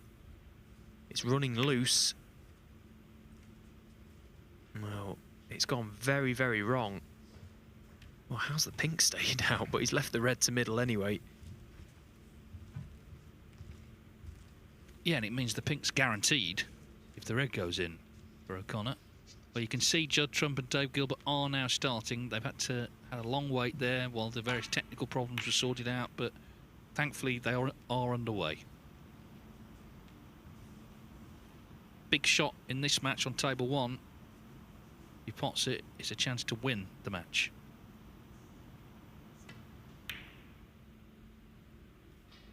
Not to be, though. Yeah, and he sort of chucked his cue up in the air as if to say that it might have deviated a fraction. Noppon won't care. He gets the chance.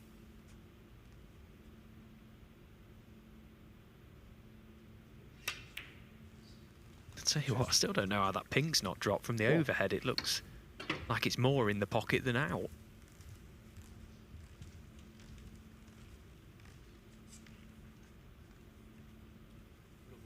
It's like Matt Sells Black the other night in that Group 5 final.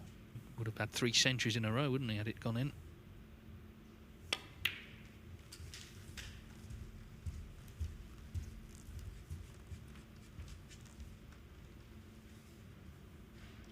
Six.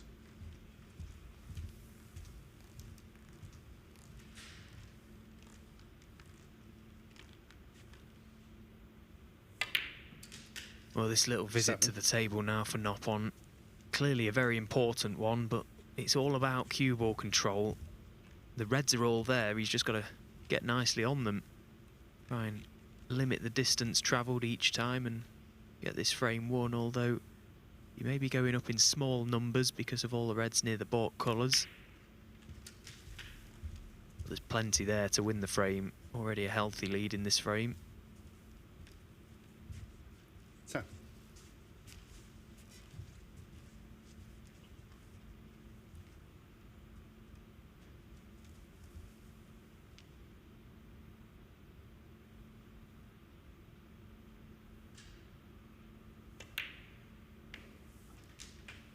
Eleven.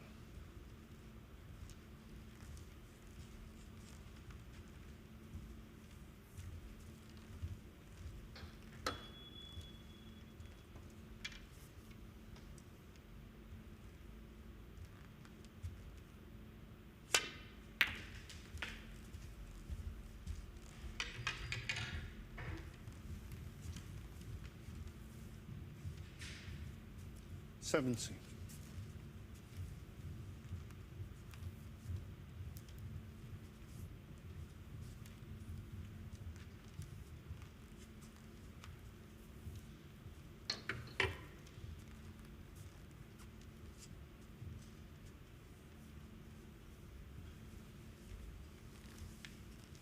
Well, this is not the nicest queuing, suddenly. Doesn't like it, does he?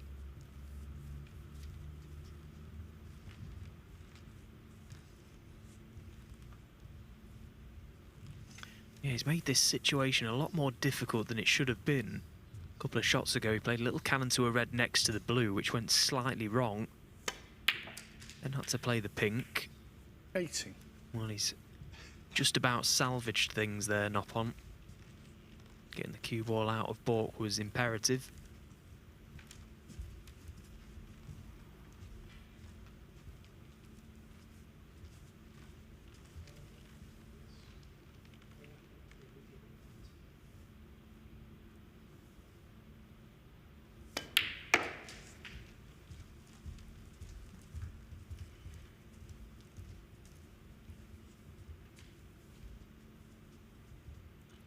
$22.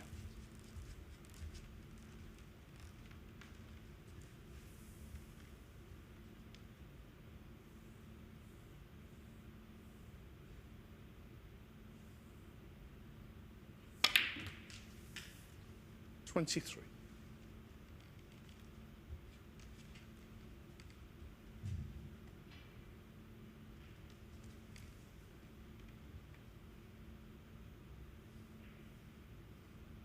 Of course, you've been taking smaller colours, so not quite over the line yet.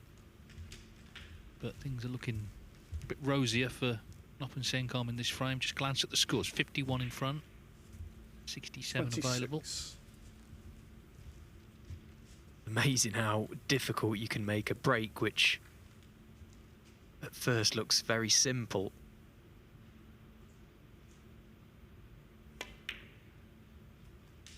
That one just about 27. wriggles in and he'll be relieved. It's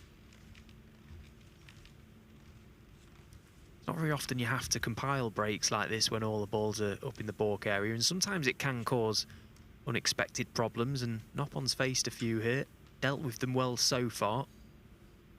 It's not been a very tidy break, but still at the table, still going.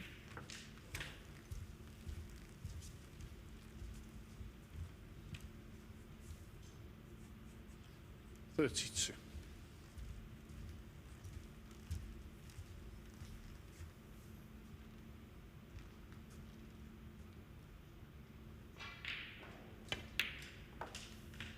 $33.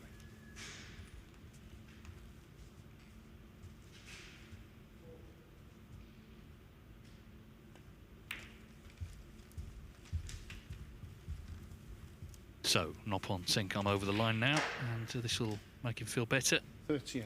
Properly involved in the match. Of course, he had a chance to beat Judd Trump this morning 3-0, and he didn't close out the third frame. 39. But he knows from that these best of fives can turn round.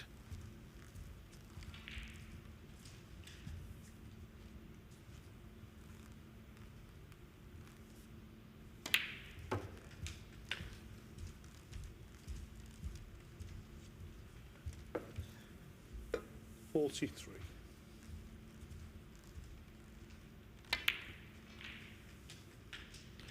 44.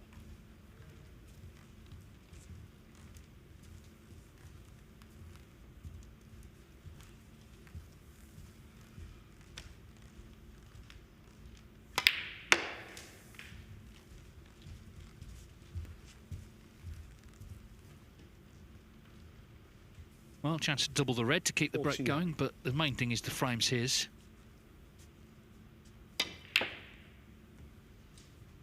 So, Noppon Saengkham Saengkham, 49. wins frame And the 3 frame. of this semi-final. Joe O'Connor leads the match 2-1.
Now we're underway. It was delayed this semi-final, but Judd Trump, Dave Gilbert underway. Judd Trump at the table. And unfortunately we can't show you the pot he got in with, but well, Stephen's still reeling from it, put it that way. 37. It was absolutely filthy, the shot that he's just knocked in. You will not see a better pot. It was right under the baulk cushion pretty much, probably a ball away from it. Deep screwed a red on the side cushion, all the way back to baulk, slammed the green in, and this has been the result. If you want to see it, head over to the Matchroom Multisport YouTube channel and quickly scroll back and find it, because that was an absolute worldie from the world number one. 44. Possibly just riled up a little bit by the fact that he's had to wait to get out there. How dare they make me wait? Well, it's not impossible. If he gets on a run here, he could actually win this match before our match, strangely. If he wins 3-0 and we go to a decider, because our two players are a bit more methodical. But anyway, 51. Trump looking good in the opening frame. Of course, he finished second behind Joe O'Connor, Gilbert third. Obviously, Noppon Saengkham was in fourth 52. position.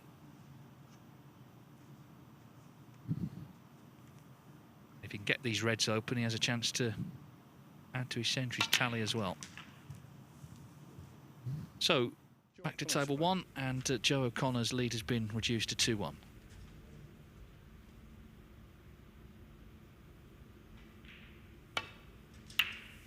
It'll be probably a little bit disappointed, Joe, because he had that red to middle and probably felt like those points and pots that Noppon made, they should maybe have been his, but ultimately the red didn't go in.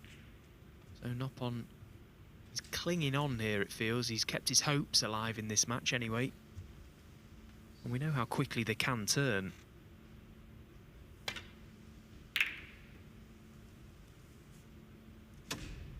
Straight away, opting for the attacking safety shot, and well, he's got the red spread far and wide, and he's made a pretty decent job of it.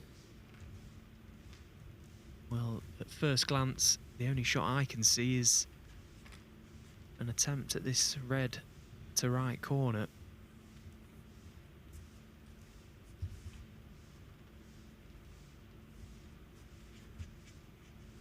Well, he's not blessed with the most amount of cue power, Joe O'Connor, but he's been very, very clinical from range all week.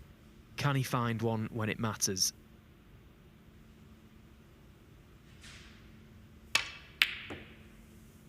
No, he's got the cue ball back to safety, which was priority.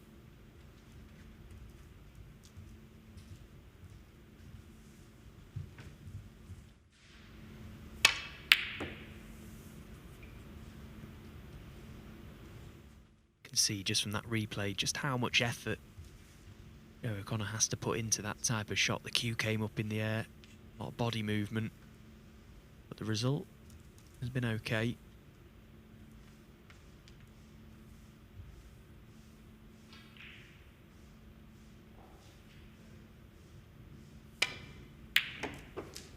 Oh, goodness me. Again, what a piece of cueing from Noppon. How good is he at that type of shot? Long, straight red. He's at such a controlled pace as well. That was cueing perfection.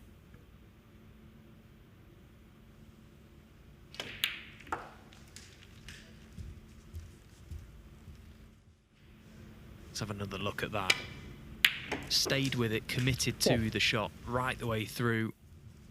Held it all the way, middle of the pocket, on the black. Right, come on now, Noppon, stop messing around. Reds and blacks, let's have it.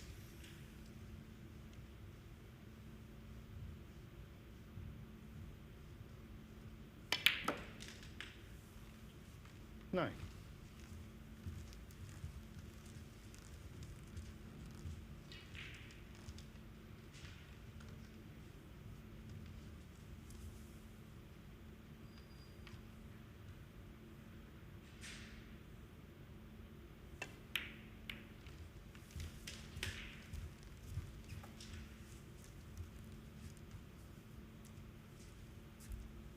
$60.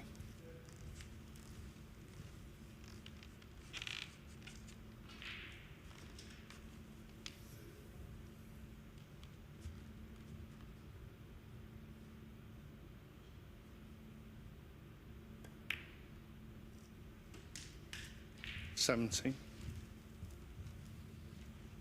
I'd like to remove the red just above the one on the top cushion. That sort of just hindering position. Get that red out of the way. Just tidies up this area of the table a fraction further.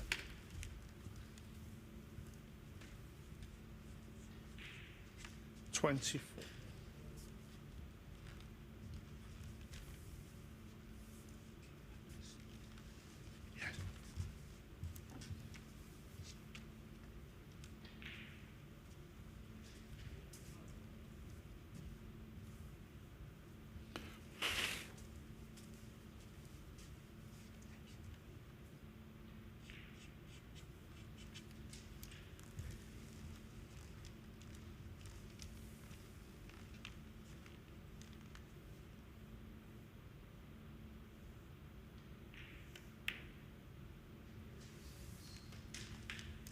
$25.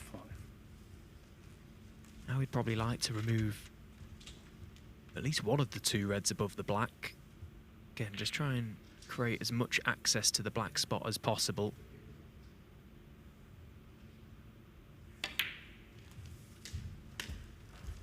Meanwhile, Dave Gilbert has cleared up to win that opening frame against Judd Trump. So Trump was in, broke down. 32. Gilbert leads 1-0. Is a great chance for Noppon already. The start of frame 4. 33. Now, if those two reds close together just above the cue ball, if one of them pots to this right corner, there really is no cannons to be made for this break.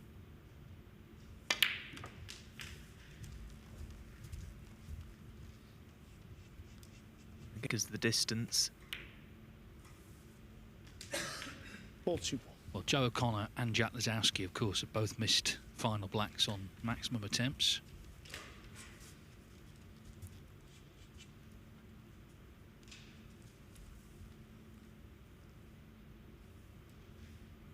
Can Nob and Saengkham keep going on this black? Well, it's not unlike a red he missed earlier on in frame 2. Yeah, and he needs to play it with a little bit of pace.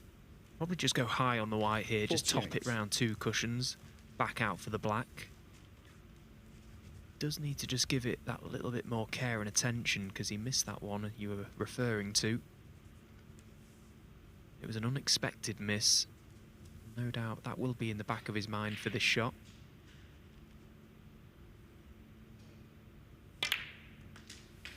No problems this time.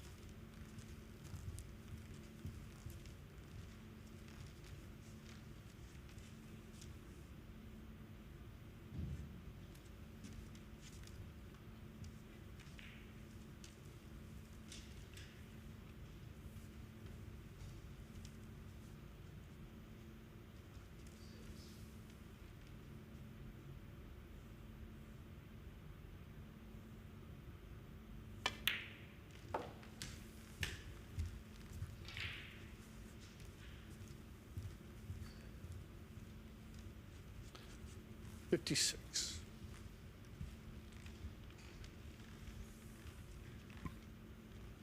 Doing my best not to scupper this, but it does feel like a 147's been coming this week. Connor was left with a cut back black, and of course Lazowski, horrible. Well, a decision to make. He tried to cut it in from bulk. He could have played the long double, but either way, it was going to be tough. Same old story though. Secure the frame first.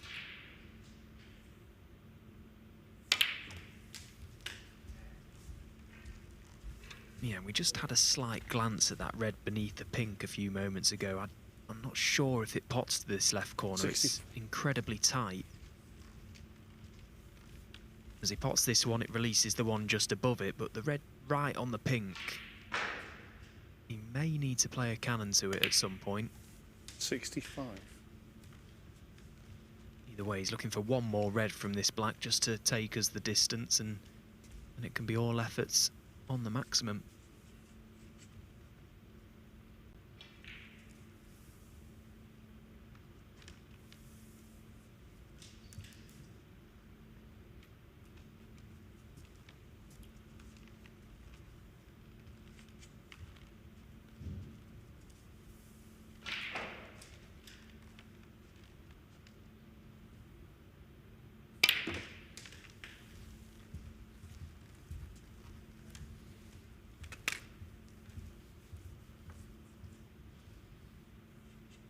Well, he might come back and have a look at these 2 reds close together. If he can pot the outside one of the 2, probably a good chance to get the other one into play here, because he'd pretty much have to land where he is now to play the same shot in a few shots' time. Thanks, Nopple. Yeah, good decision, and that's the frame. 73. Well, we're here again. We've been here a few times, not just the 2 missed blacks, but various other players have got close as well. Nob Saengkham's made 3 maximums in his career. That's the same as his great compatriot James Wattenaar, and 1 fewer than another Thai player, Tepchara Nu. Of course, he's, without bringing it up too much, has missed a couple of last blacks as well down the years.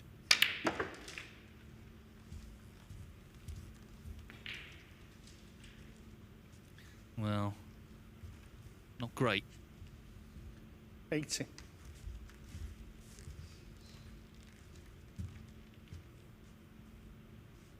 Oh, can he get past the pink to the red to middle? Presumably he can. His body language would suggest he can. Been very fortunate. Yeah, no problems. 81. Well, the problem now, he's covered himself on the black. I wasn't sure he could see that, so it looks like in the maximum attempt. anything but a full ball cannon to that red. Anything but that. And he had a shot at the black. Still a chance to make the high break of the group, which currently is 140. That's a terrific blue. I mean, he must have been disappointed not to be on the black, but he didn't show it.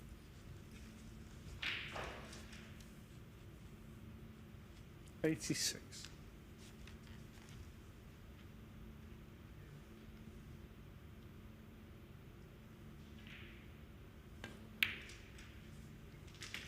$87.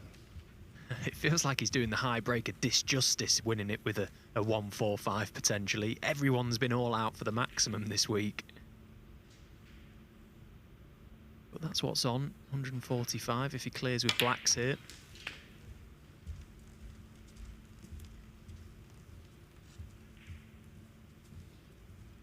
$94.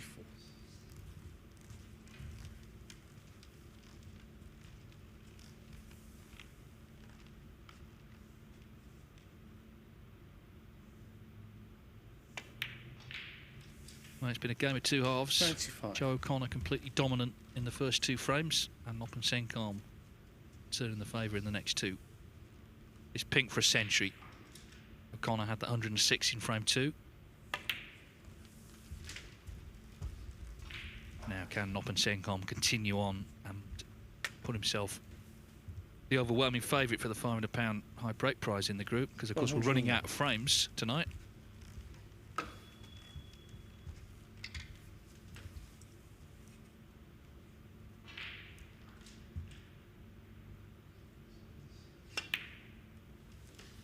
Thank you. 102.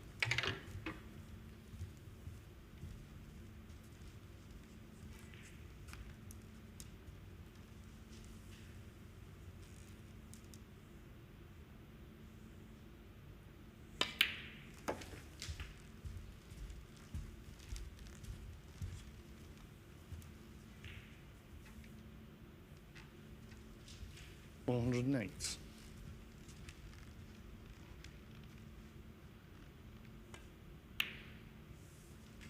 $109.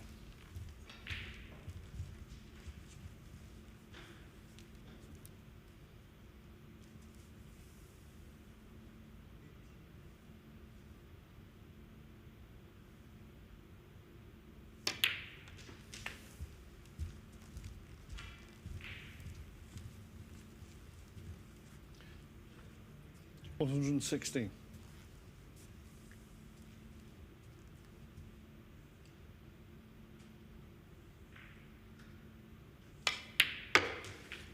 $180. It's been a brilliant break this, regardless of how many he makes here. The first red to get in was, well, a perfect piece of cueing. Couldn't have hit it any better. It's a shot that he is so consistent with, that long straight red from deep balk, and just makes it look so easy. Was leaving everything, and this has been the result.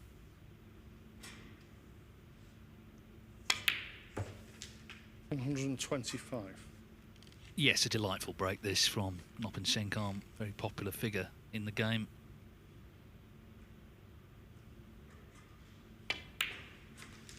$130.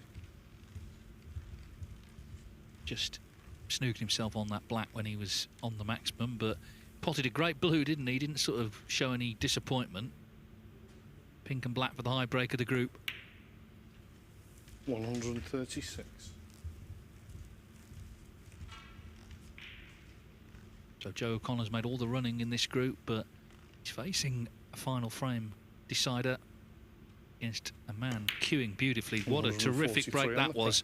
A total clearance of 143 from Saengkham, the highest break in Group 6 of the Championship League.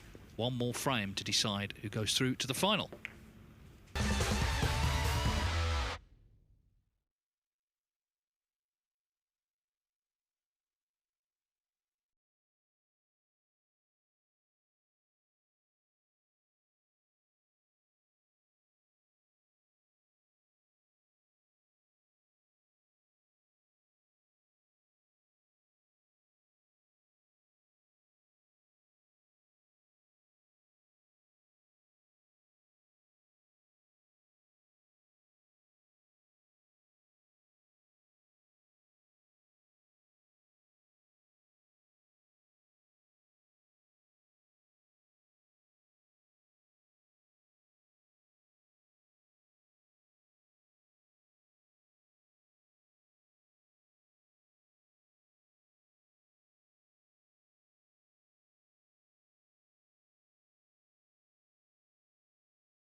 Well, it's been a high-quality semi-final. Joe O'Connor led 2-0 at Deciding 1-4-3 frame. total clearance, emphatically levelling up from Knock on Saengkham Saengkham. to break. And it's all on this frame to decide who plays Judd Trump or Dave Gilbert in the final. It's one each there between those two on table 2. They did start late because of various issues connected to the players. Well, what they've both seen on this table is one chance could very much be the only chance required.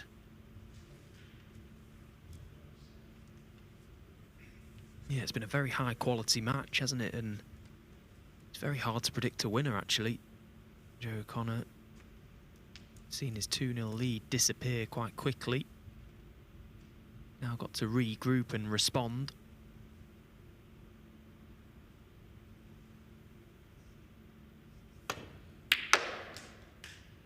That's a very, very good start. And a lovely little flick on that red as well. And it was thoroughly deserved because he struck that initial red quite beautifully.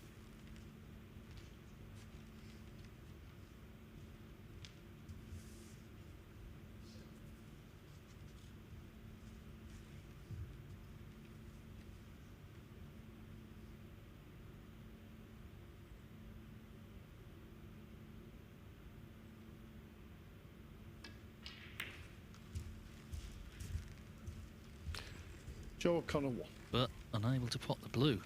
So, after such a good pot and a nice kiss, immediate mistake. Judd Trump missed a blue to that very same pocket. Pretty much an identical shot to that at that sort of pace. And of course, again, we spoke at the start of this match about the conditions, and Joe O'Connor hasn't played a match on table 1 yet. Judd felt that that blue just pulled up. And possibly the same thing has happened to Joe there. Of course, he wouldn't be aware of that. One.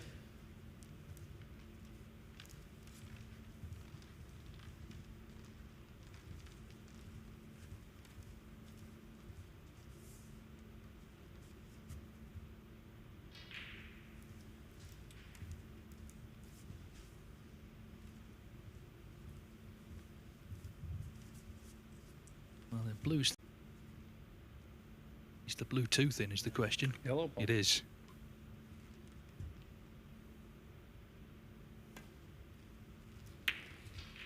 Up on Saengkham.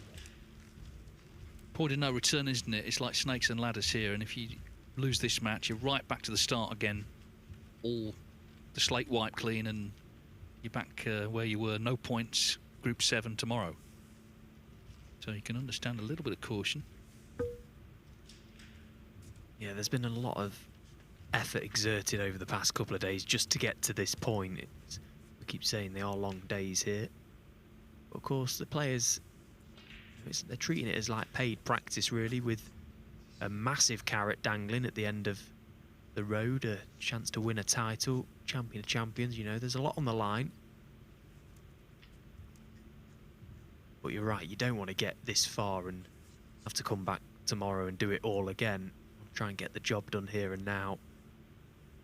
We've seen some free-flowing snooker over the past couple of days. At times it's been incredibly loose and almost like an exhibition, but this is now serious.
One. Well, Joe O'Connor couldn't find a way to gain any sort of advantage from his previous shot, so he took the decision to try and contain things, but Noppon Saengkham is going to take some containing at the minute, it seems, because that was another really good long pot that he's found.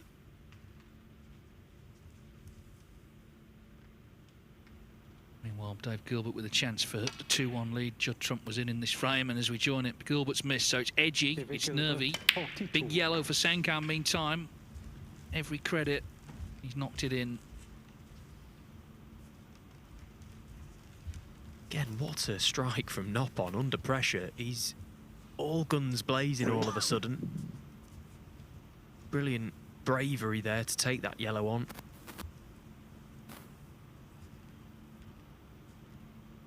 It's a slight stretch for this red.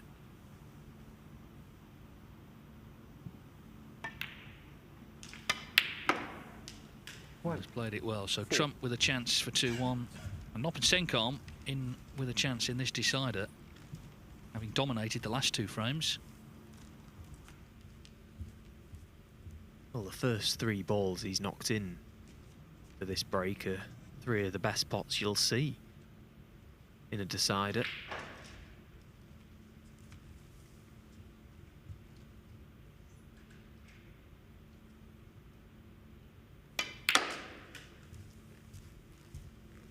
Still work to be done. It's a very, very messy table considering the reds are quite nicely spread, but 9. pink and black out of commission, only the blue to work off.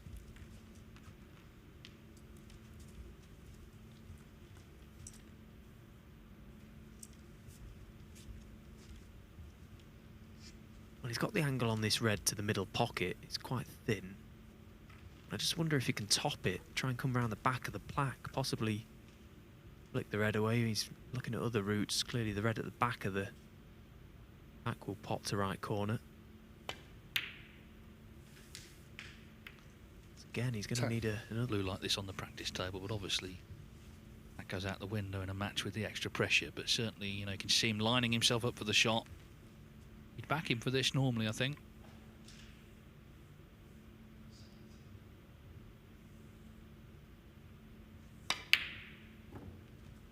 But it's not there, so that was a chance that ultimately didn't come to much. Oh, it knocked 3 times, that blue. Still didn't go in. Noppon Saengkham.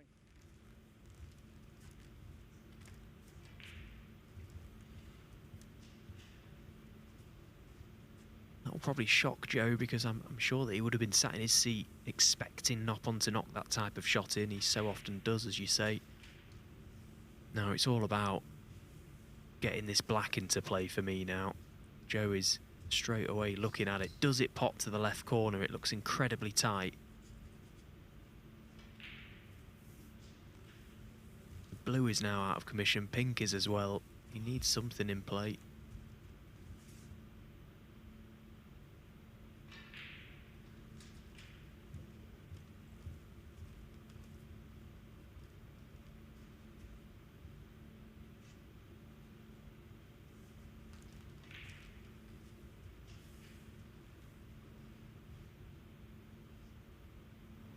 We saw Dave Gilbert miss that pink on table 2, and Judd Trump looking to take advantage. He needs blue and pink here to lead 2-1 in the other semi-final. This did start later, but they haven't been long frames.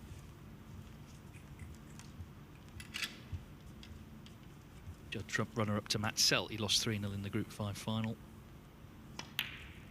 But he's a frame from being in the Group 6 final. Good clearance from the world #1 over there.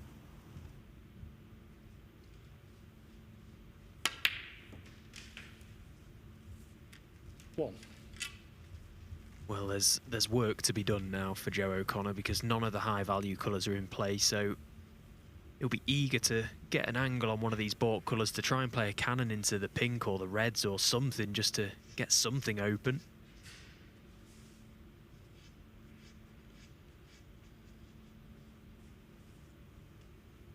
Feels like an almost impossible task to win the frame just using the low-value colours here, so as I say, he'll be looking for an angle at some point.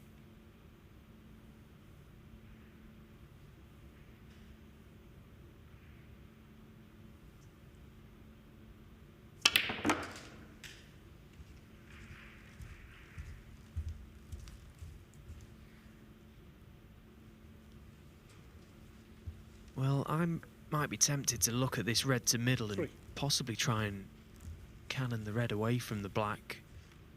If you can thin the red 2 cushions round the back, he's just looking at that now for sure. It's a gamble, yes, it's a punt, but it might be worth it. Side cushion, top cushion, catch the red.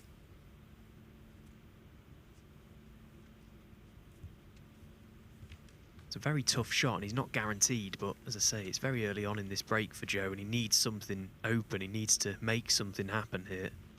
This could be the chance to do that.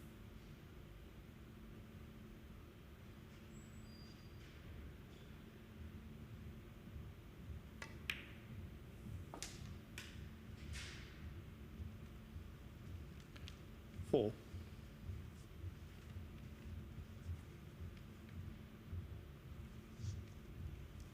Quite surprised at the pace he's played that. Even if he had have hit the red, he might not have landed on the black.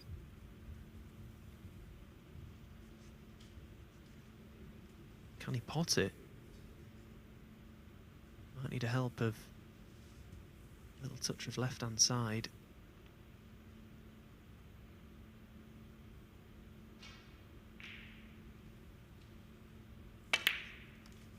Well, it was fine, it seemed.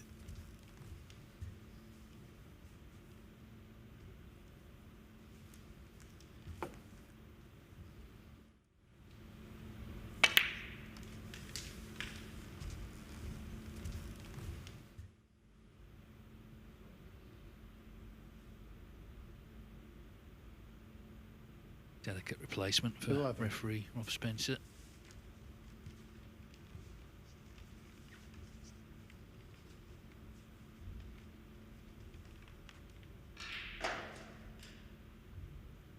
Frames never help when the blue goes off its spot like that. Of course, it's there because Noppen Saengkham missed it. 12.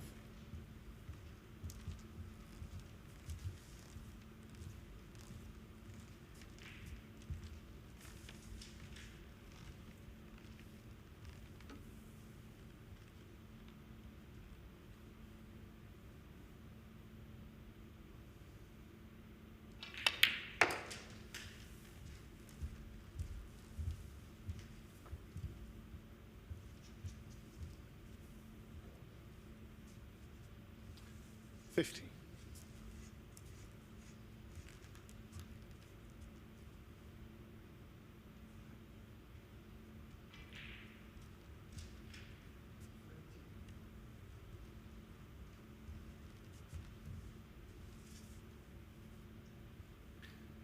Well, Judd Trump already in. I did say this could finish before the match we were watching, and with Trump, you know, there's every chance. We'll see how far he gets, but in the early throes of a possible 3-1 victory.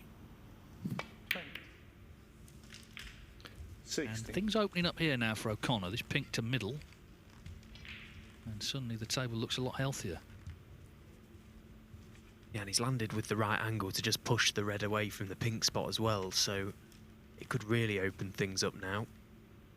Just run the cue ball through, you'll be guaranteed to be on the red just above the pink to the opposite middle.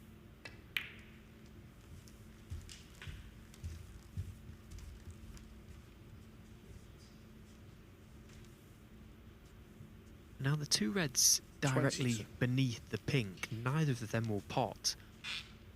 So we may need to play a little glancing cannon to them at some point, just to nudge them both into play. 23.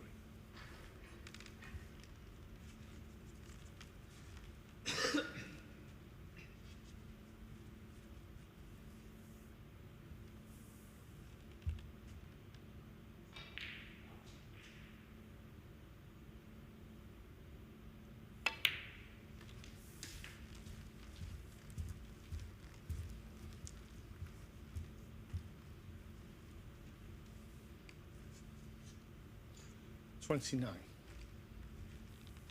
It's been a bit like a jigsaw puzzle, this, but he's getting the pieces into position, shot by shot.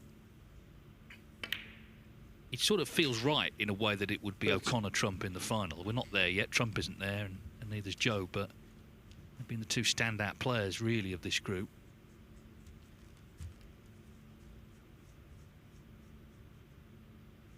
Joe does have the angle now on this pink to play a little cannon to the two reds, but he's just making absolutely sure it's weighing up his options, because this is a chance now to win the match.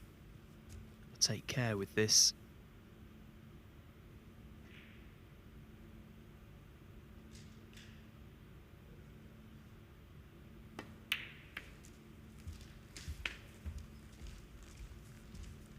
I think he's okay. The red far right will go to right corner. 36. Just wonder if in potting this red, the red directly above the black will squeeze through to this right corner pocket as well. Joe would love to be pottable.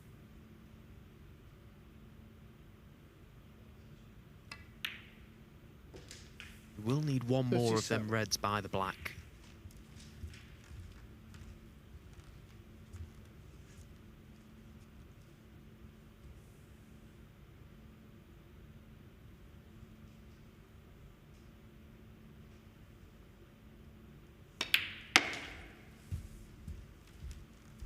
When he came to the table, it certainly looked like the three big colours were tied up. He did manage to get on the black. 43. And eventually on the pink. Blue hasn't played any role in it.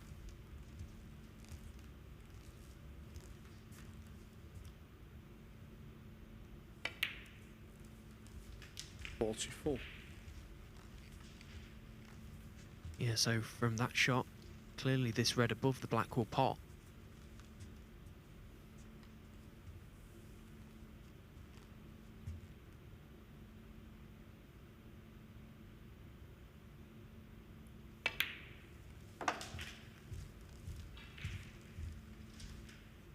And a great visit this from Joe.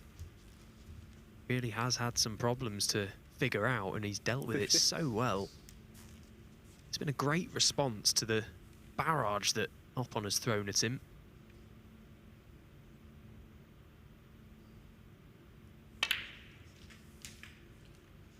Yeah, I mean, just what he's had to do to make the break. You know, we've seen a lot of great breaks in the group, quite often with the balls open. They really weren't here. And now snooker's required. He'd like these 6 points as well.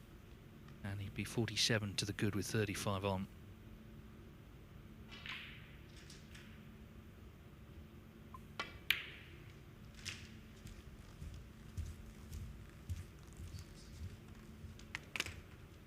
Judd Trump's just a couple of balls away from wrapping it up against Gilbert. So those two did catch up in the end. 57. Yeah.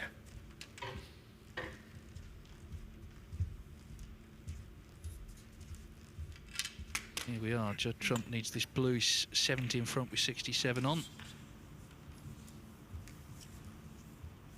Chance to go out with another century as well to the tally, which he'll be focused on now. Yeah, it's a fitting final, isn't it? Joe O'Connor against Judd Trump. As you say, they've been the two standout players. 71. What a final we're in for. Joe O'Connor just trying to avoid one last twist of the tail here, because obviously with the red on, up in Saengkham, with a free ball, would certainly play on, I think, from here, even though it's not looking hopeful for him.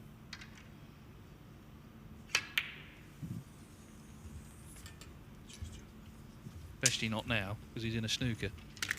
So Joe O'Connor made a very, very good break there, as Judd Trump Joe O'Connor confirms himself in the final.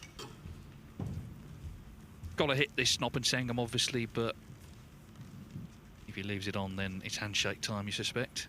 77.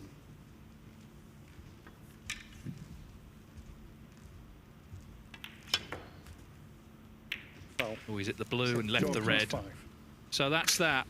Joe O'Connor, Frank, no. by a matter of a few seconds, I suspect, is the first man into the Group 6 final. And we know he's going to play Judd Trump. O'Connor beats Snop and Saengkham 3-2, and we can just see if Trump's going to make a century here 84. and really go into the final feeling good. I think, you know, they had to wait an hour, these two, to go on. It wasn't their fault, and I think Trump 85. has sort of taken it out on Dave Gilbert a bit. Yeah, I've kept an eye on it, actually, and some of the shots early on in this certainly seemed like they were played out of frustration, but not in a bad way. He was just slamming them in at pace. But he's played well. He's responded good, because the first frame he was in, Judd Trump 88. made a break and missed a red out of nowhere. Dave Gilbert stepped up and cleared up.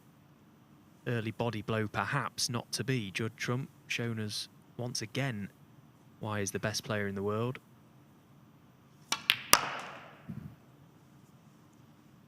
$89.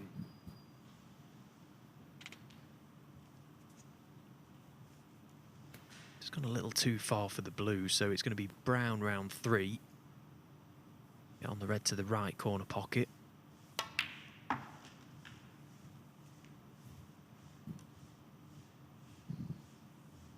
Again, he's seeking those centres, isn't he? Tough pot 93. this, not just the pot, but getting out for his next colour.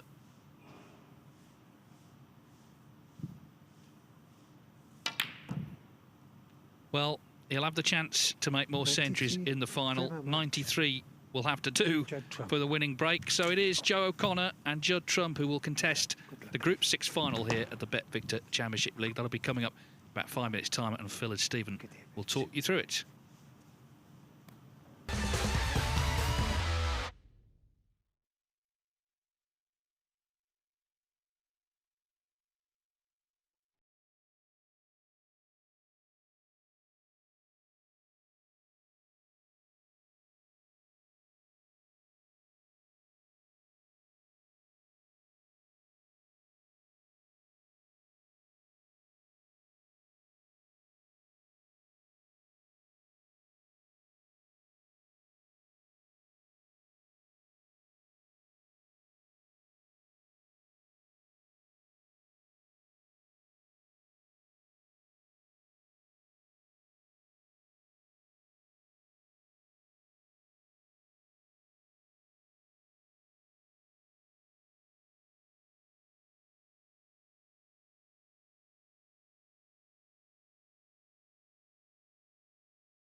So, welcome back everyone to the Mattioli Arena for the final of Group 6 in the BetVictor Championship League.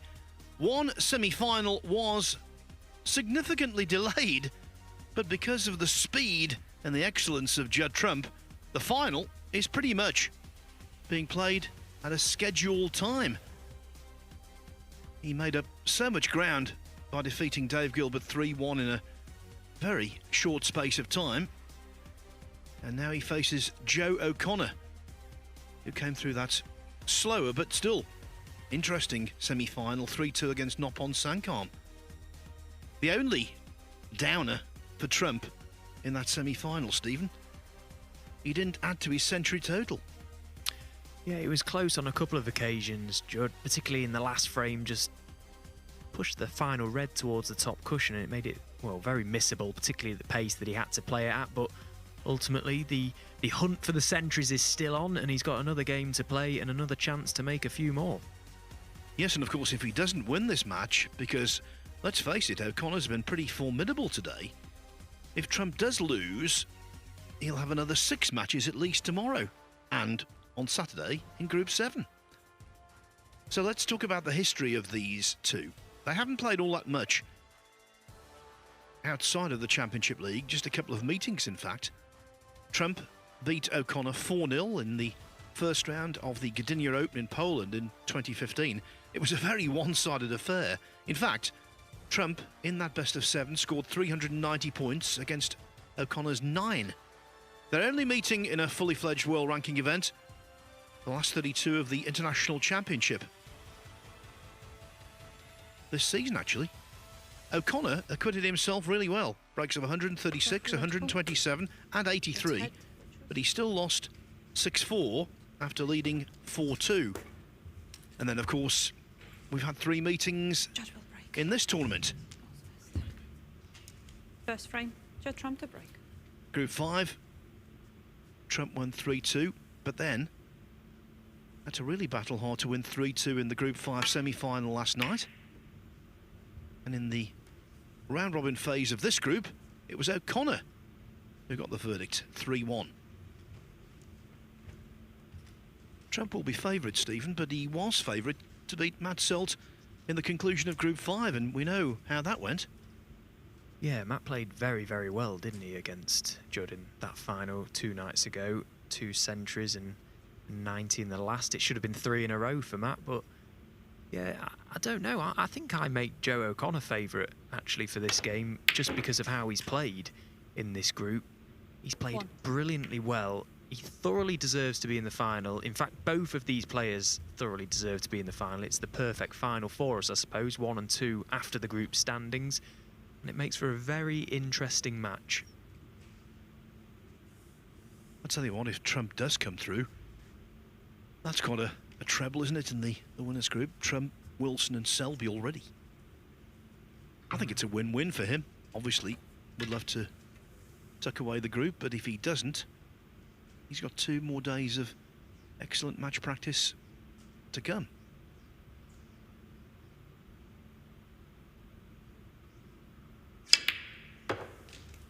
Yes, and that is a point worth making.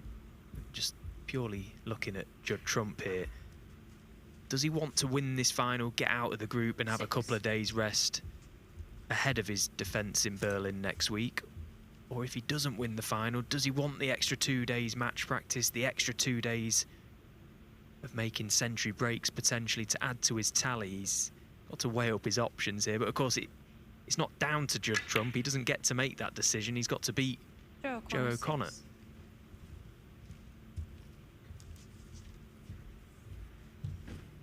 And competing in his home city, O'Connor proved last year in this tournament that he's very tough to beat.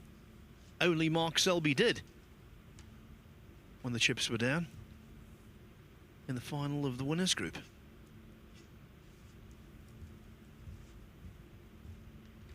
I mean, his record in the round-robin phase of this group, 6 wins out of 6 with 18 frames won against 2 lost. That is superb.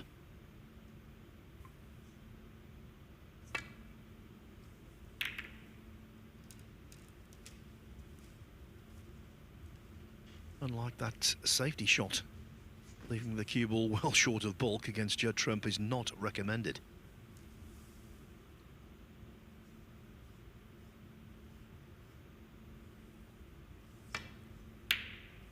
One.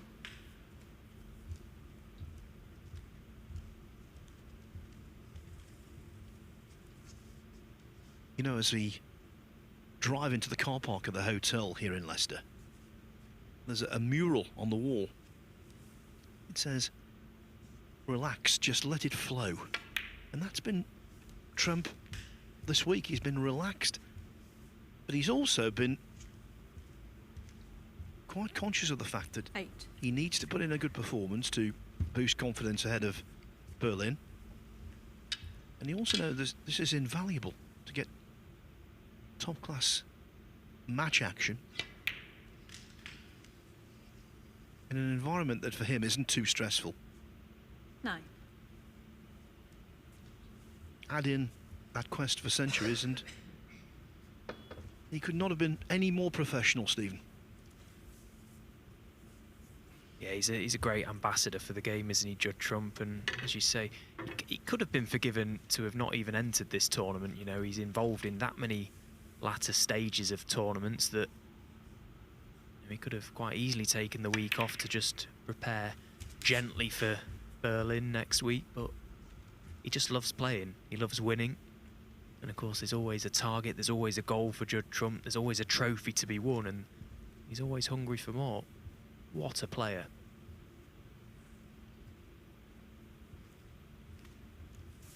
Now that split didn't work out, but at least the pink spot is covered.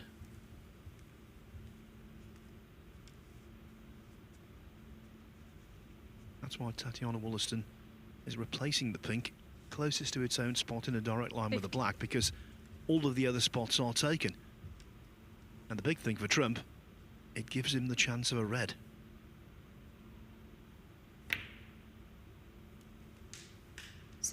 Couldn't do an awful lot with the white, but with the angle he's got on the blue, he might well be okay.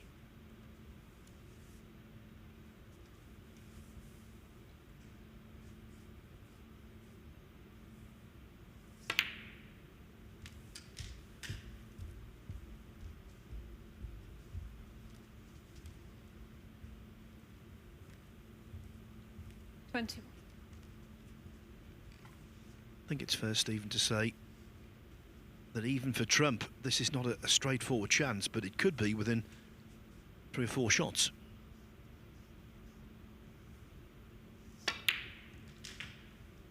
Yeah, and he will really relish the chance to try and turn this into a frame-winning contribution, won't he? This sort of thing gets the juices flowing for Judd Trump. Snooker's too easy for him at times. This is not an easy chance.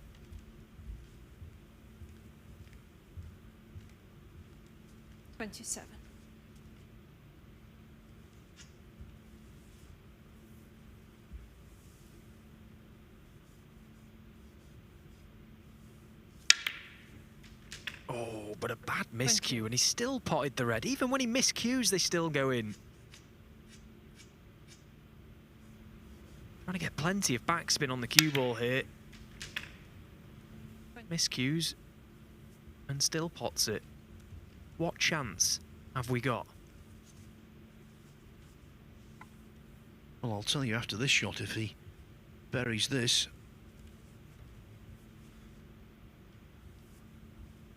You see the pink is so close to the red, that won't pot.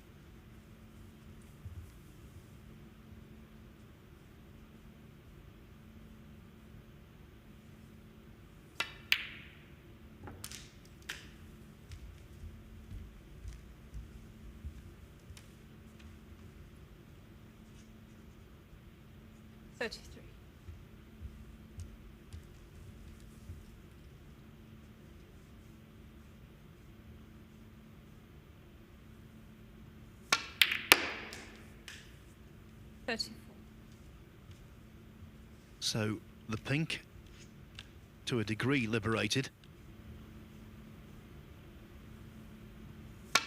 Reds spread further. but on the incorrect side of the blue. So still more work ahead.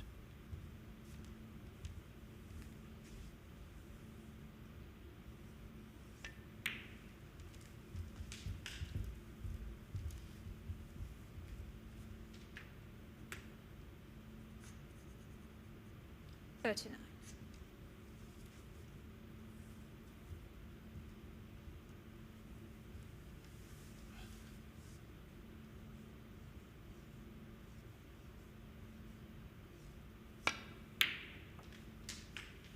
$40. He's a really fit individual, Judd Trump. And I think it helped there, stretching to the max. That wasn't easy.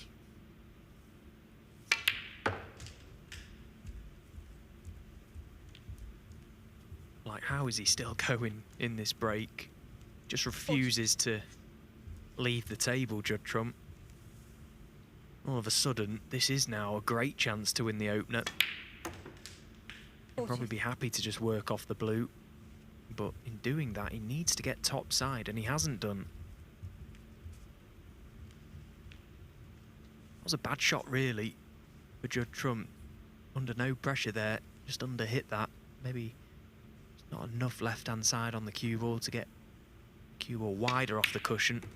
Taking the more difficult brown, which is made to look very, very easy. Cue ball gaining air miles.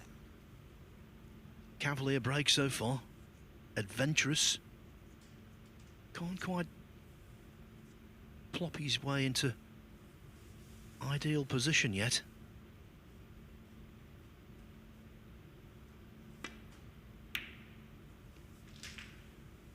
$48. Now this is looking a little more promising, but he has got to put some pace into the pink, and when you play them down the rails, even though these pockets have been friendly, these can be wobbled.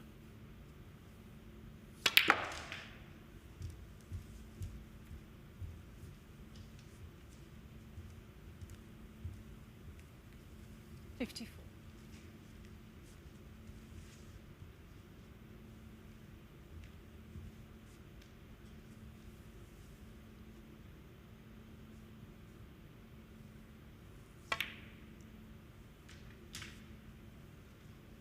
$55.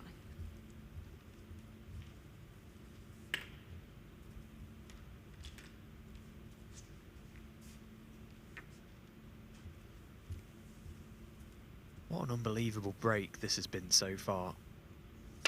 Now he's one more pot away, which is an absolute sitter to secure the frame, and from nowhere the outside chance of a century. 57. That's what I mean. When he came to the table, he would have seen it as a big challenge to try and unlock this frame, and 50. well, he's unlocked it quite effortlessly. This has been a superb contribution. Okay, he got a little bit lucky with the miscue and the red still going in, but the balls he knocked in following that, quite superb. And the cannon gone slightly astray, so can he thin chip this red down the cushion? 64. Just float it in, back up the table for the pink.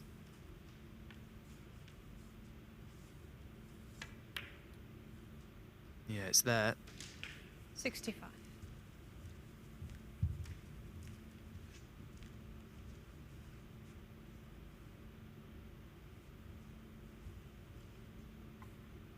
Not on Saengkham's 143 is the highest break of the group so far. But there's an argument to say this is the best break of the group.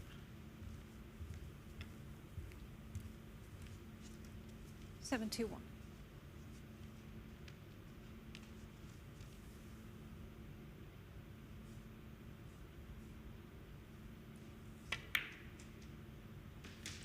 $72. It really is. They just keep going in.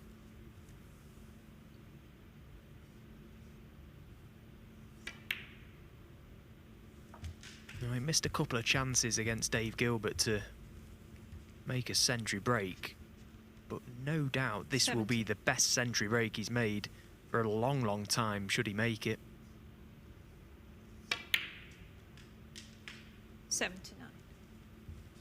And now he should do. This will please Trump immensely. The perfect scenario, winning the first frame and putting together a turn.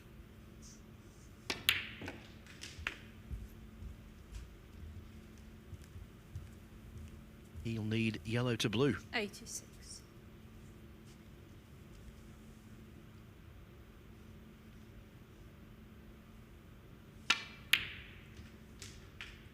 88. But there is a question mark now because he didn't quite get hold of that cue ball. It was a good pot actually, but wanted to screw back more than that. Yeah, he looked at his tip quite quickly there. Nothing seemed to happen off the yellow. The green should still be okay, but the brown will be from further away. 91. Again, he's held that so well. The brilliant shot didn't look much.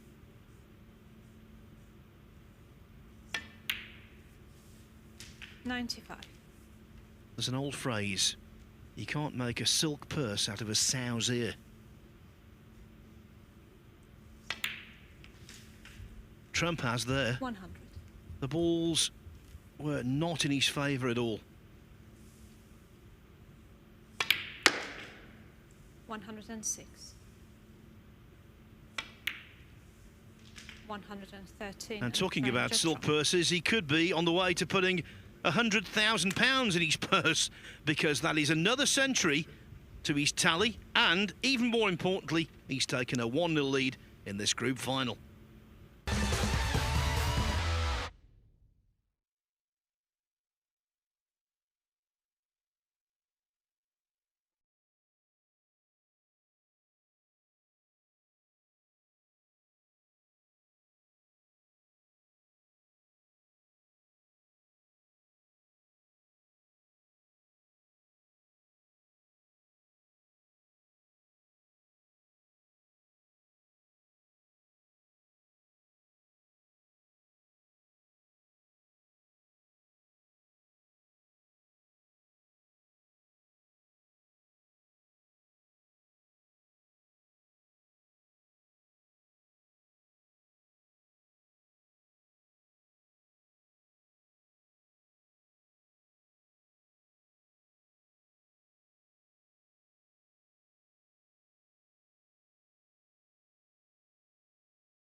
we've been party to a Judd Trump masterclass so far.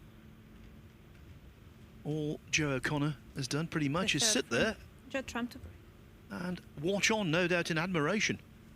113, 103, the two breaks that have propelled Trump to within a frame of becoming Group 6 champion.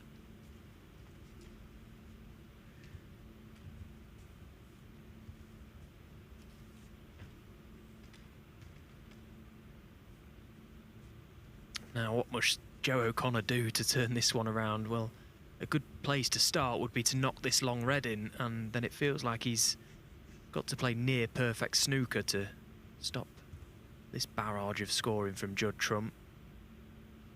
Just relentless.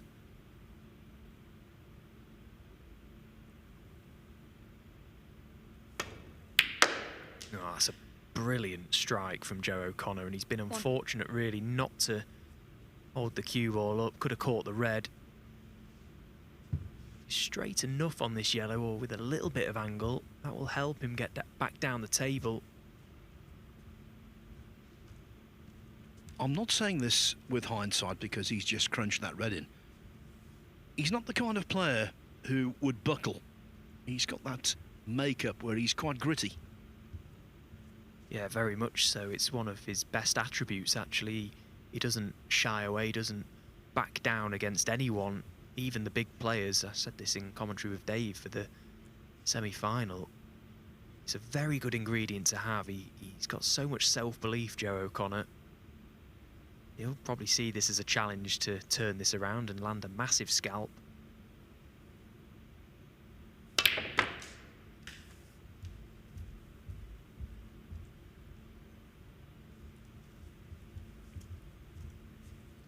The thing is as well, to really believe that you can compete at this level and you can beat the likes of Judd Trump, you've got to put yourself in those positions on multiple occasions, and you have to have landed big scalps in the past, and of course Joe O'Connor has. He's been in a final in Scotland, beaten a lot of big names in his time. He'll believe he can win still. It's unlikely the way Judd's playing, but as long as he's at the table, Joe, he's got a chance.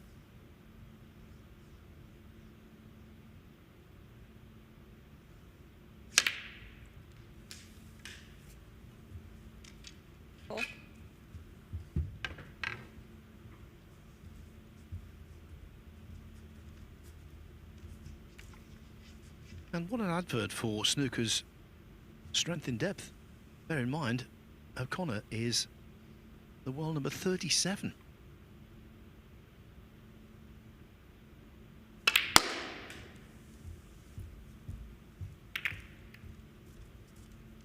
Lovely. He was the lowest ranked player in the tournament, actually, until Ricky Walden came in to replace Fan Zhengyi earlier today.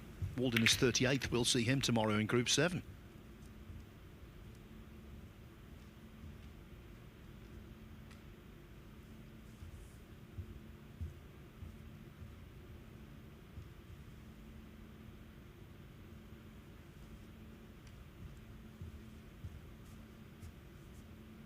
O'Connor plays Stephen Maguire, former UK champion, in the first round of the German Masters on Monday night.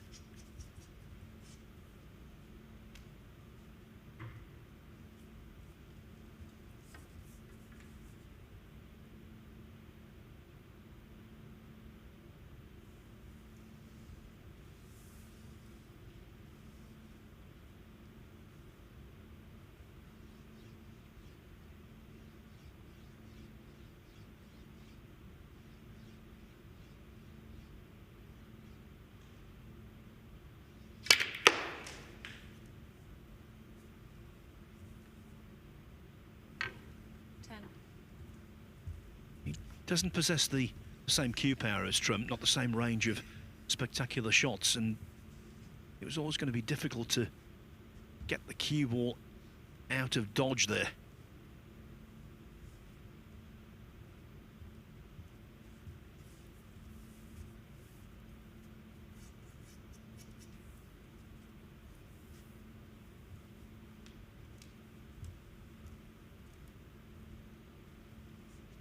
looks like he's gearing up for this blue now, so this becomes a very big shot. Now he's got the reds open. Played a couple of these already today and he's knocked them in nicely. Needs another. Yeah, very good once again, and particularly good because he had such a long bridge once again for that type of shot. He's very good at that type. And there's a lot of cue overhanging.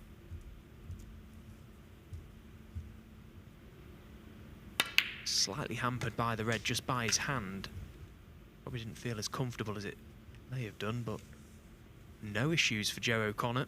And he's still going here. Feels like he's been at the table for a long time just for 15 points, but he's slowly working his way into position.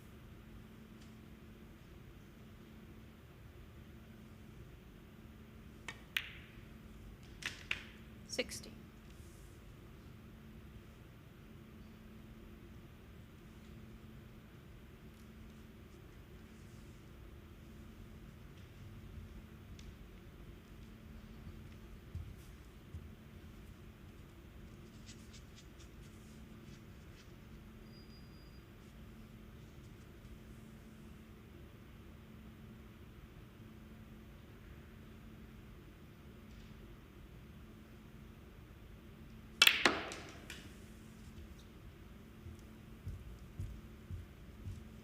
Really get into that as well as he would have liked, and I think he knew as soon as he struck it. It's frustrating that as a player when you strike the ball like that, because he could have actually got closer to this red just dropping the blue in. He was the wrong side of the blue, but he could have just taken his medicine. Now he's not on the red that he played for, the red far right of the pink. So that's going to be end of break. And it was a lot of graft that for 21 points.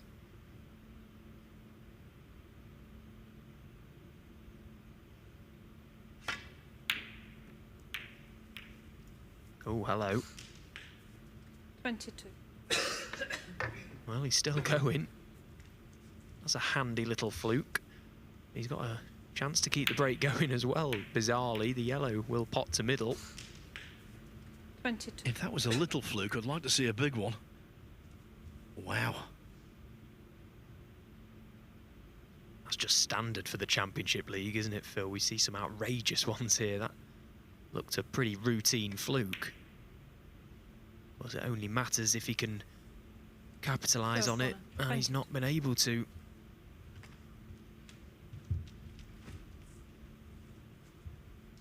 Well, Trump's delighted for two reasons. One, he's back at the table, and two, there's enough on to make a century.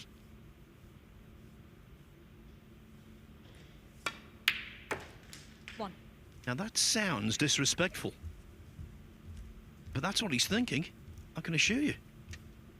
Yeah, I'm sure as soon as he stood up from his seat there, he counted the reds. A quick spot check. Yep, there's 10 reds on the table. That's a ton. That'll do nicely, but a little bit of work to be done. The reds are nicely spread, and a lot of the hard work has been done by Joe O'Connor in this break, but there isn't anything safe. And from what we've seen in the first two, this is a great chance for Judd to get this Group 1.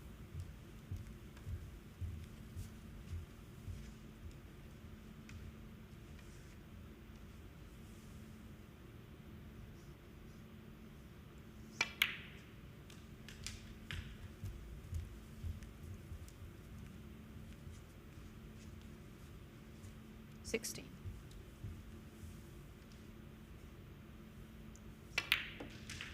$17.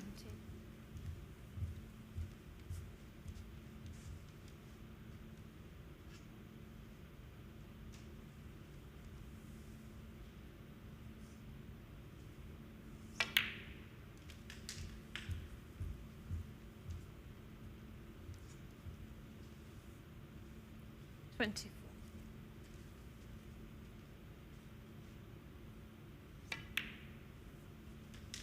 25.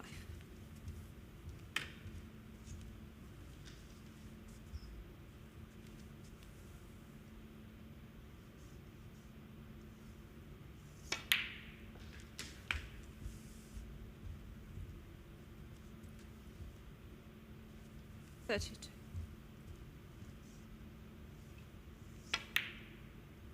30.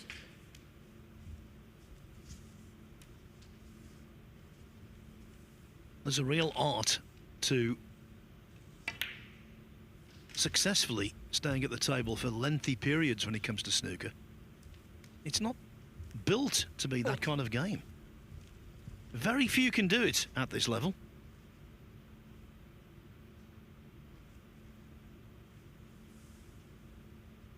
Quickly stormed into the lead with very minimal effort. 41. It's hard to see where he can go wrong and not win the frame and match at this visit. They're all there for him. Just wonder whether history might repeat itself. When they played each other 48. in the group phase, in one frame, Trump had a really good century chance. He was thwarted by the fact he tried to pot a tricky black and remove the last red from a position very similar to the one where the red's behind the pink here. But I think the removal of that red might be imminent. 56. Yeah, I'd probably like a little angle off a red to just push the cue ball through and just glance off it. Just give himself 2 bites at the cherry at opening that red here. If he can land, he'll probably land to play straight on this red to the left corner, and if he lands just slightly low, he can run through and chip the red away from the pink. Well, he's landed very low, so now he will be chipping the pink away from the red. And first 60. things first, Stephen, this is frame, match and group ball. And it's not a certainty.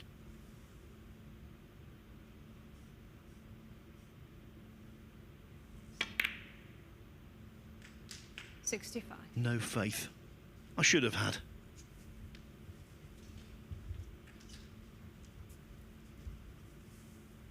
Yeah, what a performance this has been from Trump. Gets the job done in style. Chance for 3 tons in a row as well, just to send him on his 67. way. This has just been mesmerising stuff from the world number 1. 68.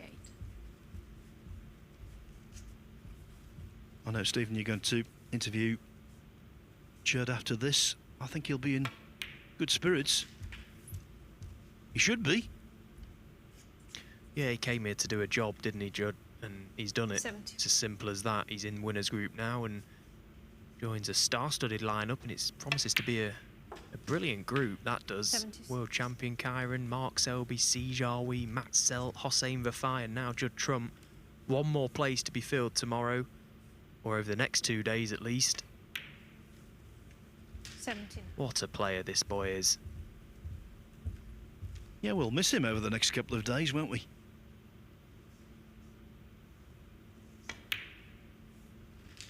$83. I think all of the guys in Group 7 will be delighted to see him out of the equation. 88. But he's not dropping his guard just yet. 94. 8 centuries he made in Group 5.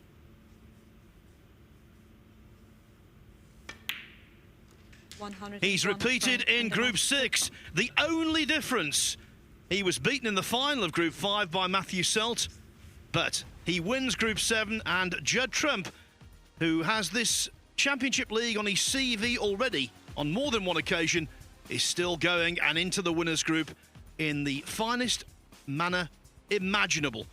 To win a final like that with 3 century breaks, the first of which, by the way, was so well crafted you had to see it to believe it.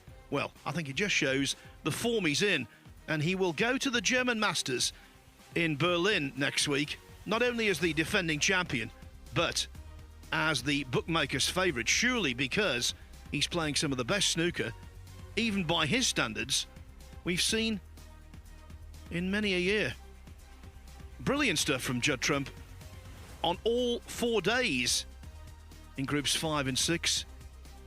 And now he goes into that winners group. Just to repeat what Stephen Hallworth was saying, in the winners group will be Iran's Hossein Vafai, China's Si Zhou, Matthew Selt, who won Group 5, Mark Selby, and the world champion, Karen Wilson. Joining them now, Judd Trump. One more coveted spot to be determined here on Friday and Saturday in Group 7. Just a note on that, former European Masters champion Fan Zhengyi was originally scheduled to play in Group 7, but he's pulled out, and so he will be replaced by a 3-time world ranking event winner and a really nice guy, Ricky Walden. So O'Connor will have another chance in Group 7. So too David Gilbert and Noppon Saengkham, as indeed Jack Jones will line up, the man who's made a record amount of century breaks in this tournament already, 32 and counting.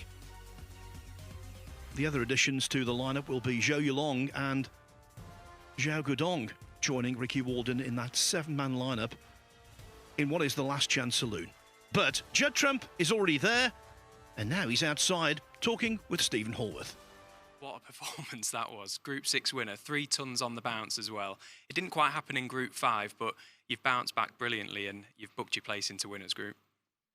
Yeah, I think the standard over the 2 groups has been exceptional, and you just know as soon as you break off, if you leave a long ball, it's going to be frame over. So I think in the game before against Dave, I think there was a couple of important frames. I managed to win one of them and get through that game, and then I played pretty good in the final there. I think Joe has been exceptional in the group. He didn't really look like missing, so when I seen he missed in that last frame, I just knew I had to clear up, because I knew he could come back and win 3-2, so yeah, delighted to win.